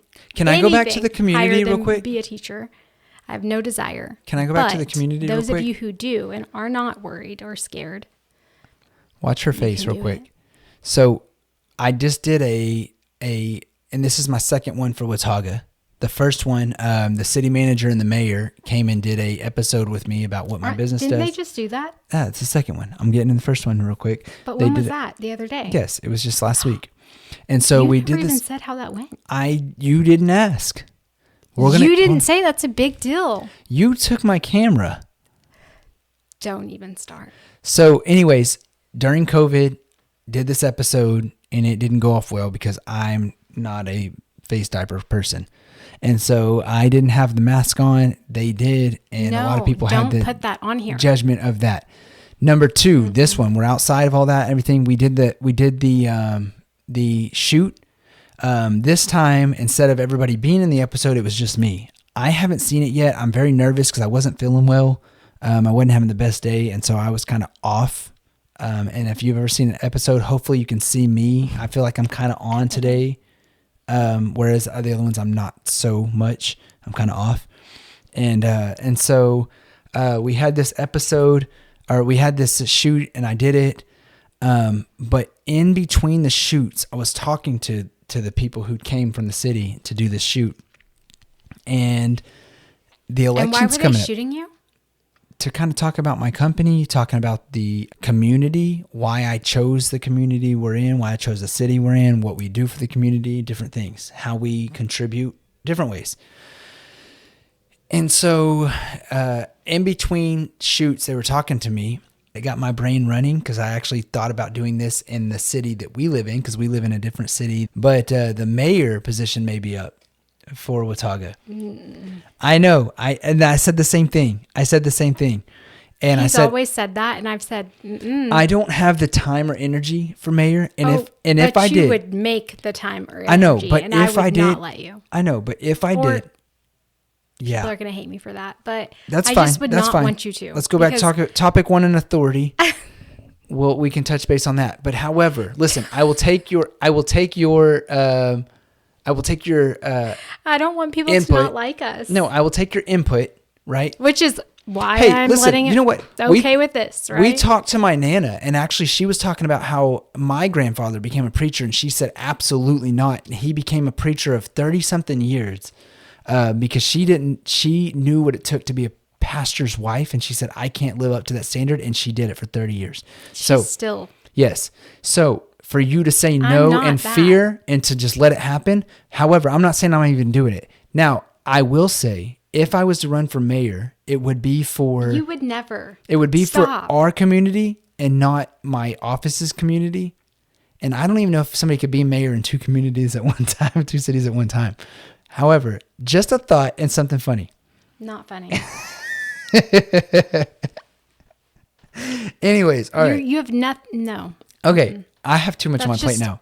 I agree. I have too much on my plate right now. But listen, you don't know where God's going to place us and what and why. He's not going to place you. Listen, if somebody said, here's $1 million, run for mayor, you would do it in a freaking heartbeat, and you know it. I'm not saying that's a thing. I just thought it was funny because that was a topic that came up while we were shooting. Where I thought that was going to go is that tomorrow. I was going to retire? No, but tomorrow a production company is shooting a show for, I don't know. Of calibration? Frisco now, something, but I don't know. Samuel L. Jackson is the star of it. And they're shooting at our dance. What? Samuel L. Jackson shooting at a dance community? I don't know if he's going to be there, but the show that he's on, that he's starring in, is shooting at our dance Do your company. best Samuel L. Jackson voice. Tomorrow. And so we cannot park That's not there. Samuel L. Or we Jackson. can park there, but we have to golf cart. There's going to be a family there that's going to golf cart us, Paisley, to her class. Oh, I'm going. I know, right? I'm Me going. too.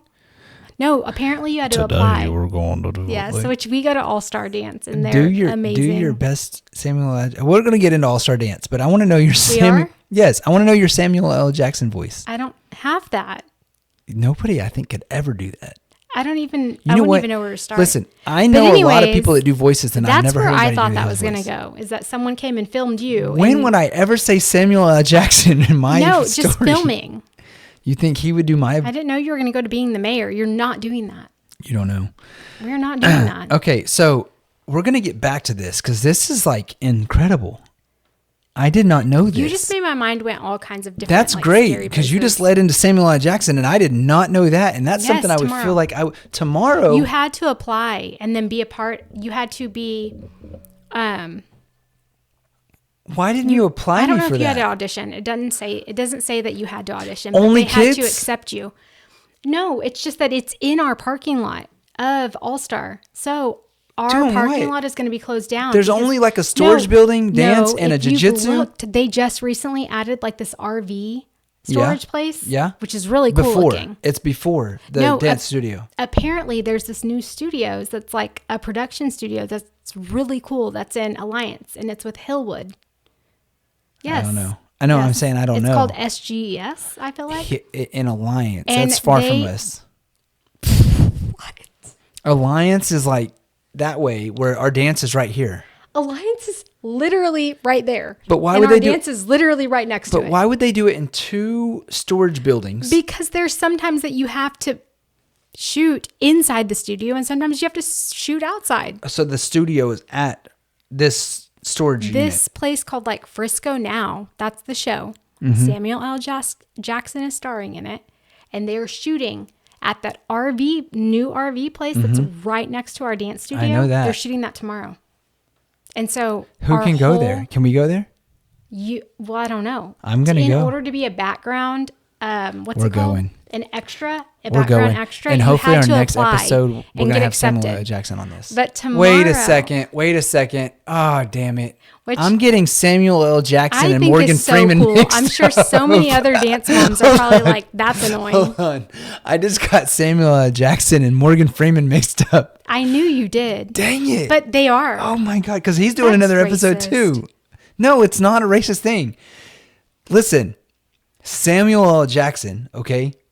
This is I mean, Morgan Freeman is, yes. to me, He's the narrator. way- He's the narrator guy. He's the guy with the voice that narrates. Samuel L. Jackson is like chill. the actor. No, he's the actor. He's the.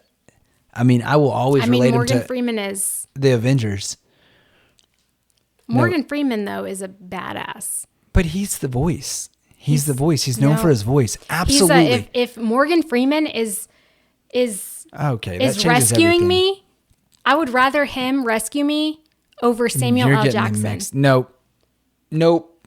Yes. Nope. Yes. Not even the slightest bit. 1,000%. He would narrate your Morgan need to be Freeman, rescued. He would narrate you would need to be rescue me. rescued. No, he wouldn't. And I would feel more comfortable with him. Nope. Samuel L. Jackson, he's cool, but I think you're still mixing would them choose Morgan Freeman. I am not. Have you ever seen the movie with Dakota Fanning? First of all, that's Man on Denzel Fire? Washington. Oh, man. Oh my God. Oh my God. So then who's Morgan Freeman? Praise Bruce Almighty. He's God. He's the voice. He's the voice that narrates everything. Hold on. He's the voice. That's why I asked you to do his voice. Do it. I can't now. But Samuel L. Jackson, he's like, listen, motherfucker. Like, he's like the very... Yeah, he's in that one movie. Samuel L. Jackson? Gosh, yes. What's that movie with John Travolta? Yes. You probably haven't seen it. It's like a 90s movie. Oh, yeah. Broken Glass. Yes, it's Glass. It absolutely is Glass. And then they have the Beast of a spinoff on it. Oh, no. Not John Travolta. I'm thinking Bruce. Not Bruce. Yeah, Bruce. Either way. Hold on. Guy's got Alzheimer's. Bruce. He's in Sixth Willis? Sense. Bruce Willis. So you got Bruce Willis and Samuel L. Jackson. Yeah, they are all in that movie. And then you got the Beast guy. Mm-hmm. But yeah, that's Samuel L. Jackson. Gosh, what movie is that? I can't think of it. He's also in he's in Iron Man. He's in a lot of movies. Yes, he Avengers. Yes, he's in Avengers. But But he's also in. Hold now on. what? He's in the what's the movie with the two, the other guys with Will Ferrell and. But why? It doesn't matter. We're not Yes. going to talk about that right now. I was excited for Morgan Freeman, not Samuel L. Jackson. Sorry. You said it the other way around. No, I thought Morgan Freeman was going to be the guy. I'm the one who said Morgan Freeman. I would rather get me if I were kidnapped over Samuel L. Jackson. You said no. No, you said. Okay, we Hold on. have this recording. Listen, I'm not even talking about that. I'm saying you said Samuel L. Jackson's show is at the trailer area next to her dance, and it's going to divert the traffic, right? And I was like, oh, hell yeah, let's go. Because I was thinking Morgan Freeman. Okay. So I was excited, but it's not Morgan Freeman. Yeah. And he's probably not even going to show up anyway. So I'm not even that excited. So y'all go do y'all's thing. Take your golf cart over there. Okay. I think it's cool. Are you going to meet him? I don't care. You would have more of a TV. chance to meet him too, because you're a beautiful female. I'm just a guy that would be like, hey, Samuel. He probably doesn't like to be called Samuel. It wouldn't be about meeting him. It would be about being on TV. He's not going to put you on TV. I didn't say that. Listen, if they're closing the whole road off because I'm there's just so many different people going. That's happening in our community. Oh, it happens all over. They've shut down all Watauga because of different films. Our trucks are going to be on an episode. We were at a gas station. They were filming something that's local. And Rios is walking in the background. Nuh-uh. Swear. Okay, but Yellowstone's big. Is that what it was? No, but... I think that's what it was. How did you know? Because Yellowstone is one show that they're doing around Fort Worth right now. So it probably is Yellowstone. But tomorrow is going to be Frisco Now. Awesome. Cool. Okay, so let's go to the next one. So that was a violating HR policies, which I don't know if we violated HR. We violated HR policies, but I don't know if that went over on. Do we have an HR? Well, the whole thing with violating HR policies, we didn't even get it.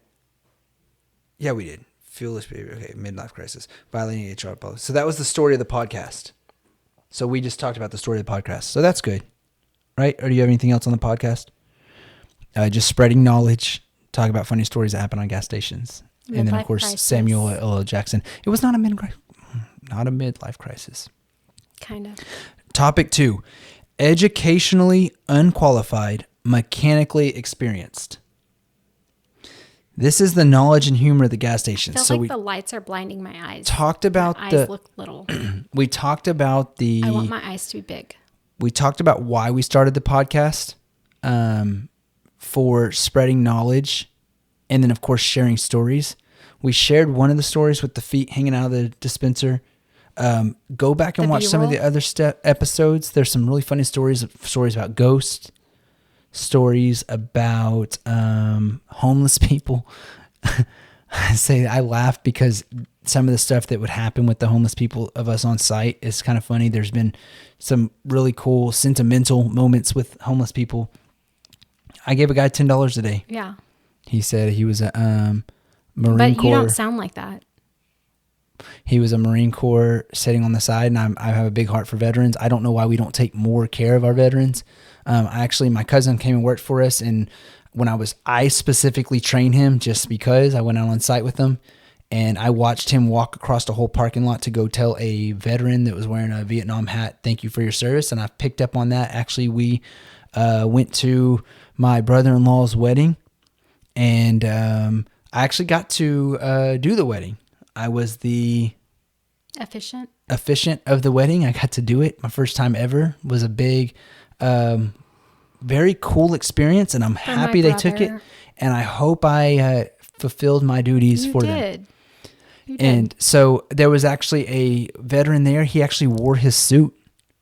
And I took my boys over there and made both of them thank him for his service because of my cousin that did that on site with me. But you also just never know. You never know a person's hand that they were dealt. And, right. I do feel like it's so easy to say that you can make your own path and you can, whatever you choose to do on your path is your choice. But I am a big believer in that you, again, are what you're around. You are what you see, and role modeling is huge. And so I feel like it's really not the same. I feel like role modeling. Yeah, I feel it's like not the same way. That if you are in a different position, if you are me, who grew up with a family that, yes, my parents they didn't have it all. They didn't have it all handed to them, but they worked really hard, and I saw that. Your family is different. Your dad moved here from Mexico at 16, moved to Chicago, made himself a citizen. Yes, went through the process, but became a U.S. citizen. That's a good thing. Hold on, I want to tell this real quick. Met your mom. They moved then to Florida, then moved to Texas, set up shop here. He's owned numerous business as a new Texas or new U.S. citizen, and has done very well with himself. Created a business, handed it down to his kids, and they're running this business. But that is something to hang your hat on. But that is what I saw. Yeah. That's what was role modeled for me as I was growing up. Yeah. And not everybody has that, regardless of how hard they had it, how easy they had it. Yeah. What you grow up seeing and what someone is role modeling for you is huge. And But the guy we saw today was what? Roughly 50, that's what 60? I mean. So that's a total different thing. So I feel like, yeah, the cards that you're handed, it is just never anyone's place to judge, in my opinion. However, also, I do feel like PTSD is huge. It's a thing. Well, I want to go down I that come road. from a family of veterans, and all of them experienced. So my mom is one of 10 siblings, and all of her brothers were in the military. And my grandfather, he had a Purple Heart. My uncle, gosh, I'm going to say this wrong too, because I don't really even know. But I do know all the negative that came from it, because they all...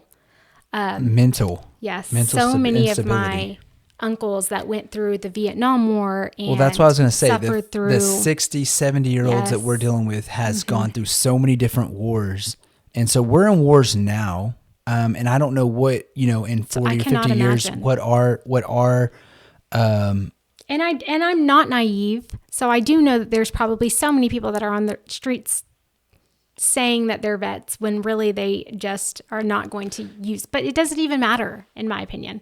Yeah. What matters is that, Well, here, let me tell you this story real quick. We were at the shop, and this guy came in and said he's living at this extended stay hotel because he got kicked out of his house, and he's staying in here, and he just needed $70. And I'm thinking, is $70 going to kill me? So I gave this guy $70. He said it was to get his furniture, whatever. I don't know. I don't know what he did. I did follow him out. He left, and I kind of walked around and watched where he walked to. He did get in a vehicle and drove away, but he looked at me square in the eyes like, hey, and so we locked eyes. I happened to be in front of my neighbors, my business neighbor, and so I turned around and walked in there and started visiting with them. And so from this story, here's what I took from it. When I went in there talking to my neighbor, we were sitting there chit-chatting about all different things or whatever, and I kind of told them why I was there. I was like, hey, man, actually, I caught this guy. I didn't know what he was doing, blah, blah, blah. And we started talking, and it all led to this moral. I heard this thing that said, when I was down, my chips were in, I didn't have anything to it. God gave me a chance, and it wasn't God giving me money, but he gave people around me to give me what I needed to get where I'm at.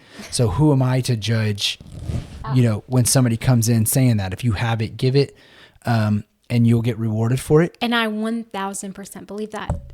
Except. What are you going to go off on? There was this one time, okay? Remind me, because I'm not with you on this. That I was younger, and I was at a gas station, and there was someone who was homeless that came and asked me for some money, and I grabbed the cash that I had to give them, that I always did, and I went to hand it to him. And I am a big scaredy cat, so I'm gonna just say that I'm such a big scaredy cat, okay? And so my window was like rolled down. I don't even know if it was like all the way or like halfway. I don't know, but it was rolled down already. And so he had came and asked me for money. I grabbed money and I was going to give it to him. And when I went to give him the money, he like grabbed my hand and was like pulling on my hand.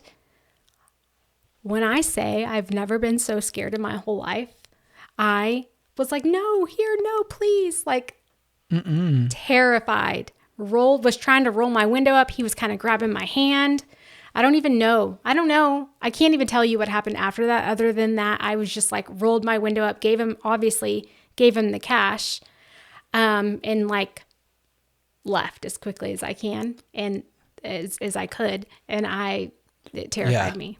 So. Yeah, I would imagine. Yes. I try to make it a point though. One time we were actually headed to a place which is about an hour from us. Mm-hmm. And we stopped and we ate, we had leftovers and I saw a homeless person and I try to make it a point to give them, whatever. And so I was going to give them my food, but I don't know if I didn't remember or whatever. We missed our opportunity. And so I said, I'm going to go back. So I went around, and of course this freeway doesn't have an exit. So you have to go way down, get off the exit, come way back. By the time we got back, the guy had left. That was so sad. I'm not naive to it, and I like to do what we can do to help.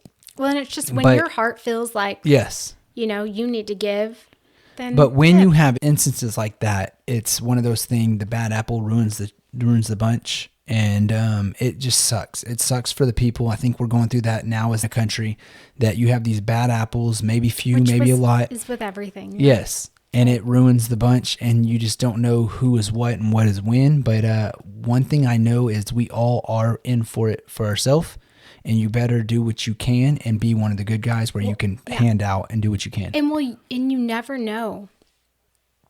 Even if, let's say they are one that doesn't need it, one that really is going to take it and use it for their next fix. Yeah. You never know if you're one, if maybe your interaction with them is going to be the one interaction that makes them turn around, you know? Yep. I don't know. So just a simple word with the money, a simple word with the whatever, the gesture, I guess, as you could say, may be the one, the face that there.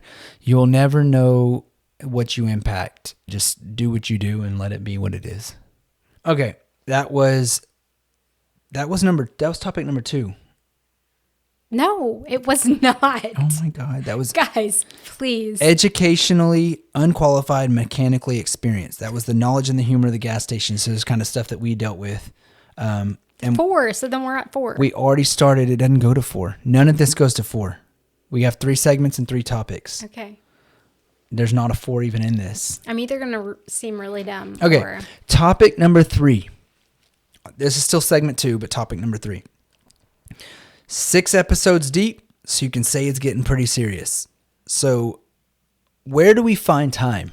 That's the question. That's the one thing that I get all the time. I'm literally shooting episodes and I'm sitting in bed editing. Don't you do it. She's doing stuff in school and whatever, but now here we are in summer. No, we're not. No, I'm not. You don't sit in bed doing stuff for school? No. It's summer. I'll turn this camera real quick and show the printer and all kinds of stuff. It is summer. Yes, the only summer. one working when they're not supposed to is you. And so it is summer. The only one working is me. The only one that's not supposed to be is me. However, when you go to the school year, it's her working 24/7 for the 6 months, 7 months that school's going in existence. Don't even. Yes, especially with 5th grade. When she was in 2nd grade. You don't know. We have not started that. I know, but when she was in 2nd grade, she would be texting me saying, "Hey, can you put these grades for me in?" And I would sit there and be inputting grades before I went to work. I never did that. Liar. I never did that. I never inputted grades before I went to work. Don't you ever put that on here. Okay. It's going on there. I did stuff to help her. Cutting not saran wrap. What is it? Saran What's wrap. the hard plastic you put through? Lamination. Sitting there cutting things out of lamination, doing all the things to help the teacher, and then wake up comes with and go to work. Marry me. Yes, but now she's in summer and I still have to work. No, this is the second job. Okay, so we're now editing videos. So where do we find time? I am fine with helping with the first job, not the second. But where do we find time? So we don't. You're on this episode. Are you going to help edit this one, or are you just doing all this for no reason? I tried helping you edit, and then you took over with the mouse. Yeah, I did. You were trying to use the mouse on the laptop, and I'm over here with my mouse over here. Yes, and I was like, "What's it doing? What's your computer doing?" Because you didn't like what I was editing, and I don't like what you were editing. So we're gonna have to figure out a happy medium there, but we'll figure it out. How do we find time? We don't have time. We don't. We do listen, not. But this doesn't say. We have 4 kids, and they're all very much involved. But with their this doesn't say own lives. Do we have sports and time? friends. This and doesn't. I like to take them to do all the things that they love to do. Hold on. This doesn't say do we have time. It says where do we find time? Who came up with that? We found time, and we find time. We don't. You do. We'll keep them coming. Just know that. That's all you need to take from this is we find time. It happens. We're going. Next segment. This is actually segment number 3. Because you have a problem with authority. This is segment number 3. Unless I actually get mad. /4, whatever you want to call it. And the segment. You're skipping this one? No, we're done. That was topic 3. That was topic 3 in segment fast. 2. Topic 3. It was not fast. You just want to get through that one real fast. We filmed for an hour, had a bathroom break, and now we're at 54 minutes. Okay, but we're still filming, right? Why'd you look at that like we weren't? Because I was seeing what time we were at. Did you think we weren't? No, I was seeing what time we were at. We're at 54 minutes right now. Oh, you're lucky. You can see the blue right there. It says stop recording. We're recording right You're now. so lucky. We're good. Guys, this So- is our third take. If he messes this one up, not ever coming back. Are you doing me a favor? You love this. You love this. You As know much me. as you hate this, you love this. This is a love-hate relationship with this going on. This is the epitome of love-hate relationship right here. She loves it, but she can also not like it. All right, segment 3. This is your last segment. We've got 3 topics in it. So we're on 3. We're just now on 3. Yeah, 1 went off the rails. Okay. 1 was so far off. We started talking about movies, and we told the story with my mom. That was on 1. Yes. I look like I have a mohawk. Our plant is making me look like that. You wanted it there. That's on you right there. I did. All right, segment 3. This one is titled Business, Babies, and Barely Making It. So this is going to be kind of the family thing, the family dynamic to the business of how it all works out. Which we'll see, because honestly, we're not there. We're not. What do you mean? Now that we've added the podcast, Explain. we're not there. Explain we were this, there, please. and you've always been the most amazing husband and father. You've always been there for us, for me, for the kids, in all the ways. I can call him, and he's going to answer always. The kids. But if I can call need you, you something, don't answer. We actually talked about because that in I'm one a episode. teacher. I'm a teacher. Basically, hit the nail on the head on that one. Shush. I'll B-roll that one in there. You want to go that what B-roll is? That's mean. I'm working on that. Okay. And I don't like that because I don't want to be known for that. Next. But he is the opposite of me, which is why we go together, because I'm that way, but you're not. If I call him, he's going to answer. If he doesn't answer, My I'm phone's worried. always on me. I'm literally worried. Yeah, the messages. You would think that I had died in a tragic Yes, accident. I'm terrified. Ugh. He always answers. He's always there for me and his kids. Always. That's where the barely making it's coming in. All right, so But segment anyways, 1. no, we're not there yet. Talk- We don't know. topic Right 1. now it's summer. So I don't need him a whole lot because I'm home. I'm doing it. I love it. I love to be mom. So I love to take our kids to all the fun things. I love to just be doing the mom thing. I We're take gonna off get work back and to go where with the fun things with y'all. I- the aquarium, Yes. the water parks. But I don't expect you to, nor do I expect you I know, but that goes back to built to for take off. So if built you're for ever dad able duty. to, you do. That was segment But 1, topic once 3. I go back to work, I do love teaching. So I love making sure that my kids also feel like their teacher is there for them and that I'm giving them the best quality instruction that I can. And so I do require a whole lot more of him at that point. And that is when he will be tested. We'll see. What do you mean? To be continued. Of first whether of all, he can juggle all of these things. Hold on. First of all, you've been a teacher for 5 years at 2nd grade. You've been a teacher for 3 years at pre-K. And 5th grade is going to be the hardest year. That's fine, but test me for what? I've already been through the ringer. To see if you're going to be able to still be there. What are you talking about? I have been there. I mean, pre-K. Go watch I love my any pre-K crazy babies. movie, and that's me. I feel like 5th grade is going to be my climax of the movie. The whole grade that's crazy gonna- part that happens. You're like, how's he going to make it through it? And then he does, and it's like the ending's great. We'll see. Maybe you won't. We'll see. We'll do a podcast. We're going to do a August 2027 May 2027 podcast. And we'll see if I sunk or if you did. I mean, I might. We're going to call that. Might be me. This one's Surviving on Coffee, Kids, and Fuel Vapor. We're going to call that Surviving Coffee, Kids, and Fuel Vapors. It's going to be the same episode because this is going to be her kids, her coffee, and her fuel vapor. That's a fart joke. I'm dropping fart jokes on every single episode because she puts off some fuel vapor if I've ever seen. Not true. Adam Thompson. That is not true. The most modest person I've ever met, and I got to do a fart joke on her. All right, That can we is go on to not the next true. episode? Say that's not true. Segment number 3 is Business, Say it's Babies, not and Barely. true, I'm not going on. It's not true. Not true. Was that you? Not even once. All right. Ever. Roll call. Okay, here we go. Ever. Segment 3. We're going to make it through this. Where are we at again? I think like 7. We're at 59 minutes. Oh, I thought it was And going to say listen. topic 7. No, we only do 3 segments, 3 topics. We've said that 100 times. Sorry. That doesn't make it 300 segments. It's not 300. It's not 3 times 100. I said 7. All right. We're at segment 3. Okay. Okay. And we already talked about it. Business, babies, and barely making it. Topic number 1 is called Roll Call, the Tiny Humans Department.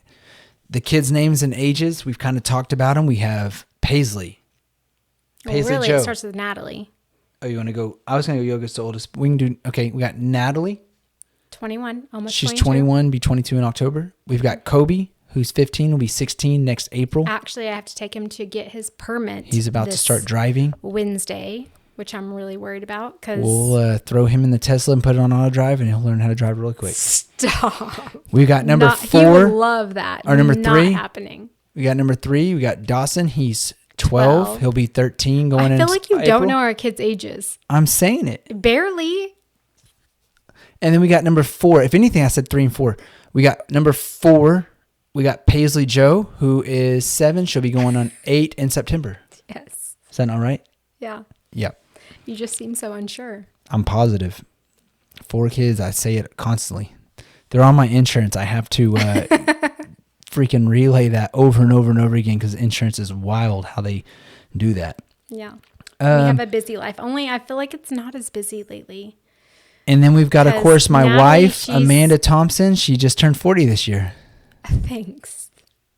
Mm-hmm. I turned 40 last year. I'll be 41 this year. It's been the this worst year of all. This has probably been the best year for you ever. You've gotten a new house. You've gotten... Financially, maybe. Yes, I will say. This has been your best financially? It has not been the best physically. Why? In any way. I'm not going to get started on that. Because premenopause? You said it. It's called peri. You said it. I didn't. You did. I told you to cut that out. I'm not cutting anything out. This is going to go on like this because this has been such a good episode that's just laying it out there. And if I was to put it out there unedited, they can see, the audience can see unedited 3 hours of raw footage. We don't even know. Yes. We don't know what. If I'm it's in it.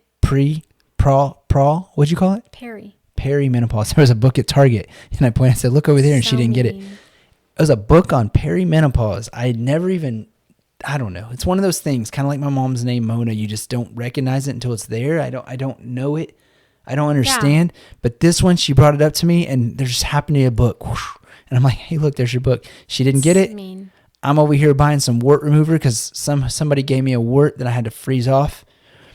Bought that freezing thing, and she came over there 20 minutes later and was like, you're so mean. You're so mean. I'm like, why? She goes, because I finally saw what book you were pointing at. I thought you were pointing at the book for Jason and what's his name? Jason Kelsey. The Kelsey brothers. Yes. I don't know how many takes. All right. All right. We left off on topic number 2. Actually, Natalie came down and has a project for her school that she had to do an interview with us. This will be the second one we did with her, that she's interviewing basically what our thoughts are on different child scenarios. Yes, different scenarios of child development. Tonight's scenario was if a family adopted a baby and a dad 2 years later realized he had a kid for whatever reason. And he said he didn't know that he had one. Would he be able to... Should he be able to say, no, that's my kid? And so we had to put our opinions on... And should the baby be placed right then, taken away from the adopted family? They don't know our answers. Placed. They don't need to know all that, but... No, but it's... Yeah. So, but that was her question. We got to answer it and go on. And it was not easy. Yeah, but now we're back. Yeah, it took about 30 minutes. It was not because easy, she not laughed. because the answer. It's just hearing our daughter. Oh, try to do it. Be professional. I don't even know why. Okay. Anyway, segment 2 is regarding marriage in a business. So how do we keep our marriage up? Yes. So we talked about earlier, how do we find time? And we're actually doing that this summer. We have our kids, all different times doing different things. We have all these different events, sporting, camps, all these different things going on. So how do we find time for each other? And that's actually a big thing this summer. I actually asked her, what did we have time there? So we're trying to plan stuff for us to go. The last one we talked about was after my mom's funeral. We did a little getaway. So it's just nice to do that. One of the things we want to maintain is something that allows us to get away and enjoy each other's company. We did one in a it was for the New Year's. We went to a just a little getaway for a couple of days. We lived in we stayed in like a little cabin. Went to like a villa. Yeah, is that what's called, a villa? Yeah, and we saw lots of animals. Yeah. It was really nice. It was so nice. Hiking and all kinds of stuff in hill country of Texas. Kyle, Texas, yeah, right? It was in the hill country out there, and then we went through Austin and went to the most crazy comedian bar I've ever been to. I still talk about that, the comedy club, where they take your phone, put it in a Ziploc baggie. Yeah. And I won't even go too in depth that. I did not love that. It was the wildest comedy club I've ever been to. And then but we're also always together. Yeah. So I mean, always. It's nice to do getaways. Mm-hmm. But it's nice to be kid free and together, but we are always together. So we're trying to sneak one in here. But other than that, not too much to the marriage, as long as we compliment each other through it. Perfect. Won't get too much into that. We almost skipped this segment. All right, we're going to go into topic number 3. Are you good with that? We did not almost skip the segment. All right.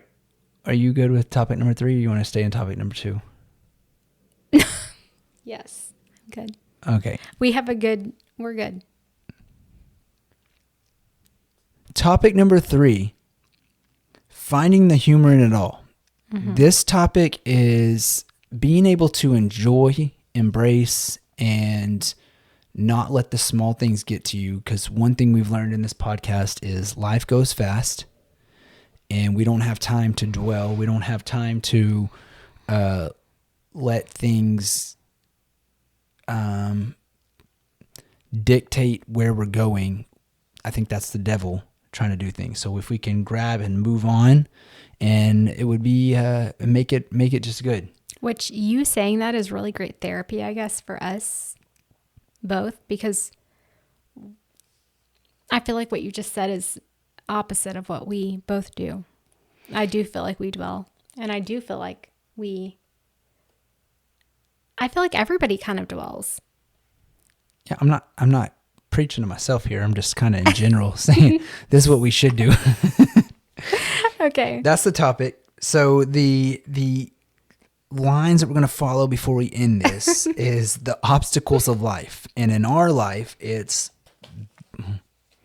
business problems, family problems, and surprise problems. Okay. So within the business, I have problems that I like to try to keep to myself in a manner that I don't bring home with me, just like anybody in their job. Mm-hmm. You don't bring home your work problems. To an extent. I mean, sometimes I like for you to bring home your problems because I can help you with them. And you a lot of times help me with mine too. Yeah, I can see that. I mean, you're my best friend and I'm yours. I can see that. We have the... So sometimes you make me feel better. Yeah, I'm a great supporter. I feel like we both are really good at supporting each other when we're upset. If you really see that I'm upset, you're always there. And if I really see that you're upset, I'm always there to listen and to help give support in whichever way. And I feel like that does help us. So sometimes, yes, you do need to make sure that you are not bringing all of your stressors from work home. But then other times, whoever's home can help. Separating business and family. And I think that's very important. That's one of the things when we started this company. Of course, it was my mom and my dad. Then my cousin came in, and then, a family friend came in. There were lots of times that we went and we did lots of jobs. I got a funny story about that, actually.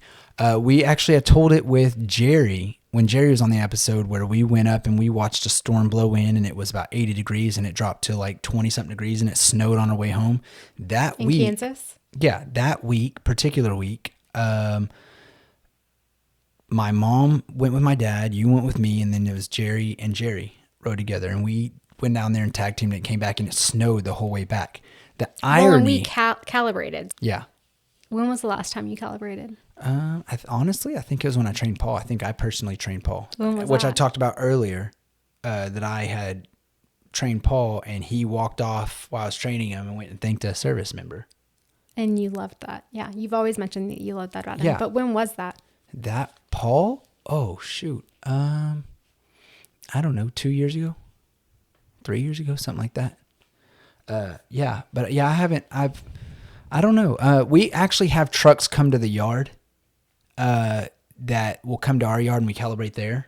So I've done that. Well, and I feel like you're constantly calibrating over the phone. Oh, I mean, there was recently a guy called in, one of our technicians called in and was like, hey, and I literally went through step by step by step. And he's like, oh, I didn't know that. And I'm like, okay, our training system's messed up then if you don't know this. So, we're going to start doing more training from the office in. We have a simulator in our office that have a gas pump and a POS set up and we alternate back and forth, or we have stuff that, like I said, gas trucks that come to the shop that we have to calibrate, that they're, more mobile units. One guy actually came to the shop a couple weeks ago and they were out there calibrating and it stopped working. And within 10 minutes I went out there and had it up and running, and he was the most thankful person that you could ever see, because he was like, nobody's ever taken the time to get my system functioning. And I then proceeded to tell him it was the easiest $1,000 I've ever made. I didn't bill him $1,000, but he got the joke. I think it was an awkward laugh, like, please don't charge me $1,000. But yeah, I mean, it all in all, I laughed, he laughed after the fact. And he was just so thankful. He actually went on our Google and left a good review. He actually went on our Facebook. He's commented on some of our podcasts. Just so thankful that we went out of our way to help him get, because he wasn't able to operate his business without his certification. So, that. just going out of your way, doing what you can, going full force for the customer. So the business problems, the family problems, and the surprise problems, we can kind of touch base with this real quick so we can get out of here. But we all have a lot of the same problems, with the business and the family. Sometimes it's financial, right? Mm-hmm. Sometimes families just have these financial problems. The business have the financial problems. I feel like a lot at the beginning. I talked about, regardless, I talked to Jerry regarding that I've made payroll and had $17 in the bank. Because one thing we haven't touched on, which I'm going to say it now. We did touch on the last time that we attempted to do this podcast, but, oh my gosh, where was I going to go? You, at the beginning, had the mentality of, him and I both thought differently. So I was more so, it caused a lot of problems actually at the start of our relationship, because when he first started this company, didn't understand why, he wasn't the one. You could have touched base on this when I was talking about my mom, when I was telling her, hey, look, when you have these receipts, put them here. Yeah. You showed me how to do it. Yeah. And it was the same night that you got really annoyed. Oh, Actually, QuickBooks. No, QuickBooks did crash on us. Yes. And so we had to go in and find the file. And you're patient. I'm not. I'm not tech savvy, but I can typically figure things out. And I was not being patient. I was going crazy on it. And I'm kind of in the background, kind of like just doing my own thing. I already have my own job. And we put two and two together and started hearing him complain. No, it was a crash file. We couldn't find it. You couldn't find it. Yeah. It wasn't until the end that I was like, let me see. Tell me what's happening. Yep.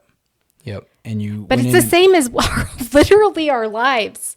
It's like the syringes are in the drawer and you're like, I can't find it anywhere.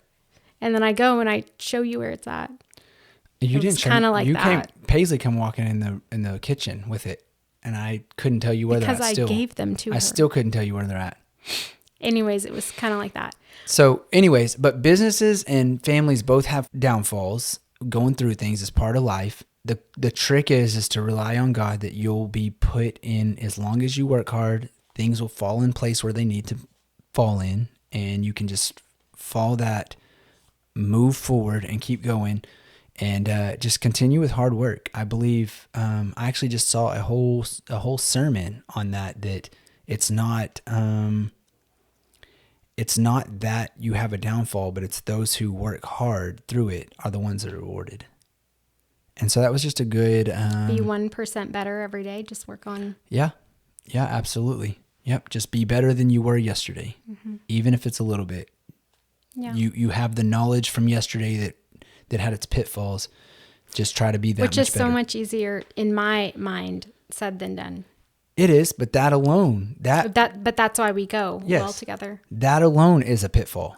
And so even if it's just one step, sometimes they're giant steps. Sometimes it's, you don't feel like you're getting anywhere. Sometimes it's just the mentality that I will be better tomorrow, and not even that you know what you're going to be better at. And going into waking up with that mentality as you take your first step that I'm going to be better. We talk about making your bed, the make your bed theory. Have you ever heard that? That if every morning, if you make your bed, it's one successful thing you've done that day. Yeah, which I try so hard to do that. But every morning. Again, even if you don't, that doesn't mean you failed the day. It's just a habit. And I do feel like at the end of the day, our house is always nice and neat and orderly. Just keep it clean. But I never feel like it is, because if I didn't make my bed, I'm like, it's not orderly. Yeah, I mean, it's just take it for what it is. And the days that you don't. You didn't let me finish any of my story. Oh, I didn't know what your story was. It was that my mindset was always different than yours in all of the ways in what you're saying now.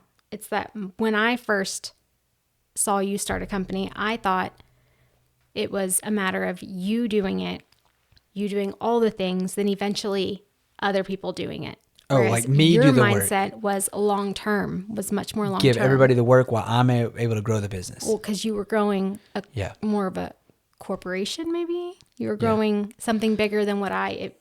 It was the long-term. It was what the long-term was. I was definitely short-term thinking, and you were more long-term. And actually, I had this conversation Friday. Like, I couldn't do what all my guys do, because I couldn't physically be able to be in 28 states at one time, where I have guys in all these different states. But you saw that from the get-go. Yes. And so what I was doing was acting as if I already had the 28 states, where anybody else looking at me would look like I was crazy. Like, why are you doing it this way? But when you... Including me. Yes. And so once we get to these levels, 4, 5, 6, 10 technicians, you look back and you're like, you wouldn't be able to be and have the system you have had you not put it in place, because building a system around something already developed is very hard. Moving a system into something that's developed is a lot easier. That's why these factories run on a belt and not have guys handing it down. And so when they had one product, it was all on a belt. But when they have 20 products running on that belt, makes it look a lot more systematic, less chaotic, more functional, organized, all the things. And I don't know. I don't know if that's a fault, but I feel like I have a greater fear of failure than you do. I would say maybe not. Like I said, this is my umpteenth business. So as you fail at one, my first business, maybe a lemonade stand or something. Yeah. Right? Yeah. You go out for a day and you're like, oh, it's hot and it's sweaty and I didn't sell anything. But you go out on day 2 and you sell 2 cups. Yeah, that's true. You go out on day 4 and you're like 6, 10 cups into it. And the word gets out and people start showing up and kids down the block come and stuff, and it just grows and grows and grows. But you put in the heart, sweat, blood, tears, everything about that on day 1, and you're building out there. And had you not showed up with 50 cups of lemonade, you wouldn't be prepared for the 50 customers you have, day 12. There's a lot to it. I mean, it's all... Which is weird that I'm like that, because I do feel like I'm still a half glass full person. Yeah. Like, I feel like I'm definitely able to be optimistic in every situation. But yet I'm still very scared of failing. One of your things is you don't, and I say this with the most due respect, and it's probably not even come out hateful or hurtful or anything, but... And I do feel like I am like my family's biggest... Criticizer? Yeah. I hate to say that, but it's only because I worry so much about y'all that I want y'all to succeed so much that I like... But if it's you like I listen, can see it, but I can't do it myself. if you gave me $100, So who am I don't know. if you gave me $100, knowing I would give you 1,000, not one person in this world would tell you you're smart for not giving me $100, right? Mm-hmm. And so the business mentality says, I know that if I give this 100, I'm going to get 1,000. And so if you have that confidence and that mentality, starting a business doesn't have that, because failing is not an option at that point. And you're going to do whatever you did to make that $100 be 1,000, however it turns out. And so when you have that mentality and you have that ambition, you don't see it as a risk, where when you're sitting back, like seeing it from the outside, and your mind isn't working and functioning and rotating as much as that person, it's two different energies at that point. Mm-hmm. And there's no critique. But then who am I? Who am I to question? You know what I mean? But I still feel like sometimes I will, or I'll like push, or but I could never do it. I think your questions is a turning point and a drive for the business owner, but also in your own head is when you see it play out, it gives you that mentality on, hey, it is possible. So it's a big, when you see but possible for you. No, not me. You can do it. I could, but I have no desire. Yeah. Yeah. I mean, it's not easy, and there's a lot running on it. And a lot of people, like I said, I had a meeting a couple weeks ago with everybody, and I said, I'm signing off on 20 something checks every week. That's a lot. You know, if I don't make that check for even just one person, it's embarrassing. It's a failure. I see it in so many different ways. And so if nothing else, my goal was to make payroll every week, not even my bills, not even have money in my own pocket, but to make payroll. And when you meet that goal day in and day out for the last 11 years, it's something to kind of be proud of. Mm-hmm. And I can be comfortable in that what we've done may not be right, but it works. And I'm always building off of that to say, okay, what can we do that is done right, or that is done successful, or that is the system that could possibly fail you. But at the same time, being humble enough to know that it could fail you at any day, and to embrace what you have. Yeah. Does that make sense? I mean, it all is hard. Yeah. But it's very rewarding too. It is. I feel like for you. Yeah. It's rewarding at the same time, but I think as long as... And our family, obviously. Yeah. In different ways, though. I like the fact that everybody that works for me, that I've known anyways, because I talk to each individual one when they come in the office. I'm always like, hey man, how's it going? I like to truly, like, what they say to me out in the field is different than maybe different than what they say to me in my face. But when they're talking to me, it seems like they still have a sense of appreciation. And that, to me, you know, touching base with each individual one, just kind of seeing where they're at, whether it be financially, ethics, work, just too much, whatever. I want to touch base on that to see if we can't make them comfortable, make it a little bit easier and better for it to be a career here. Mm-hmm. And so that, to me, is what a true good business is, because we all have to work. I tell them all that we all have to work. Why not find a company that's good for you and the people that's good to be around, and see how that works for you? Well, and you love helping others, and I feel like you do love to you love to lead. Yes. I don't look at managers. I don't look at this business any other than just being a leadership. I feel like whenever you make a difference in one of your employees' lives, it really does. Yeah. It makes what you do every day and all the stress that comes with your job.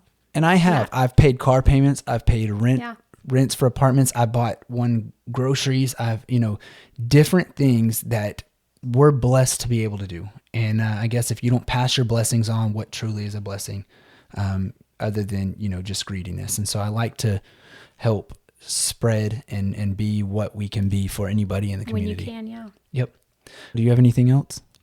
No. Nope. We made it through this whole episode. Is that the last one? Yes, that's it. That's the last one there. We are 2 hours and 22 minutes, the exact same amount of time as the one that got ruined. Wow. So that was a cool, all right. Well, we're going to mesh all these together because we had to break them up for different things. That our kids. And I'll mesh them together and make it one big episode. And we'll have a lot of cuts and stuff to see kind of what this final piece comes out to be. But again, this is episode 1. Was supposed to be 7, originally 6. But I think for this one to be, if somebody's wanting to know what Fuelish behavior is about, this is the one to land on. This is the one to kind of see where we're from, what we are, who it's about, everything that you would want to see or want to know, and see about if it's about the midlife crisis. Sure. The business, the podcast, the family, everything. Why it all exists? Because we didn't even scratch on a lot of the stuff that I think is the coolest story of it all. But I could do a whole other episode. That makes me sad. I wonder what you're talking about. Don't say it. I'm not going to say it. But there's a lot more we could have touched base on that would just drag you in. And maybe probably did in the first episode. Maybe season 2 we'll do another episode 1, and kind of get more in depth. But if we get more so you comments, like having your wife on? Yeah, this was fun. Was it fun? Yeah. It was the longest one. It was, and we had a lot to talk about because obviously I'm your best friend. We have the more history than anything else. Yeah. Any employee here, anything. Of course, we come home and go to bed together every night, so we have a lot more history. I get to see, the gas that I deal with during the day and the gas that I deal with at night. What? And so it's just really cool things that we go through. So, Lies. We'll go ahead and end this there. My name's Adam Thompson. This is my wife, my beautiful wife, Amanda Thompson. This is Fuelish Behavior. If you have any comments, questions, concerns, you want to put something out for us to touch base on in the future. Well, and remember that we really want to know. Yes, we have a lot of things. All Again, the questions that we podcast at mcspetroleum.com. You can, all the things that we talked about in here that we want to know the answers to, the color of the gum, the best movie, the title of the episode, all the things. Go ahead and email us over. Let us know what you think. And if you've made it this far and you're hearing this sentence right now, God bless you. I apologize for it being so long. I feel like it was a good episode, and you are the host. I am the host. I let it. I'm the horse jockey, and I let it go this far. We would be in Abilene by now on this if we were leaving DFW for this length of an episode. I don't even know what that means other than we travel the state of Texas, and I know where that's at. Reach out to us if you have any questions, again, comments, concerns. We're going to end it right here. Everybody, thank you for my wife being here for us tonight. Y'all have a good afternoon, and we will see y'all in the next episode.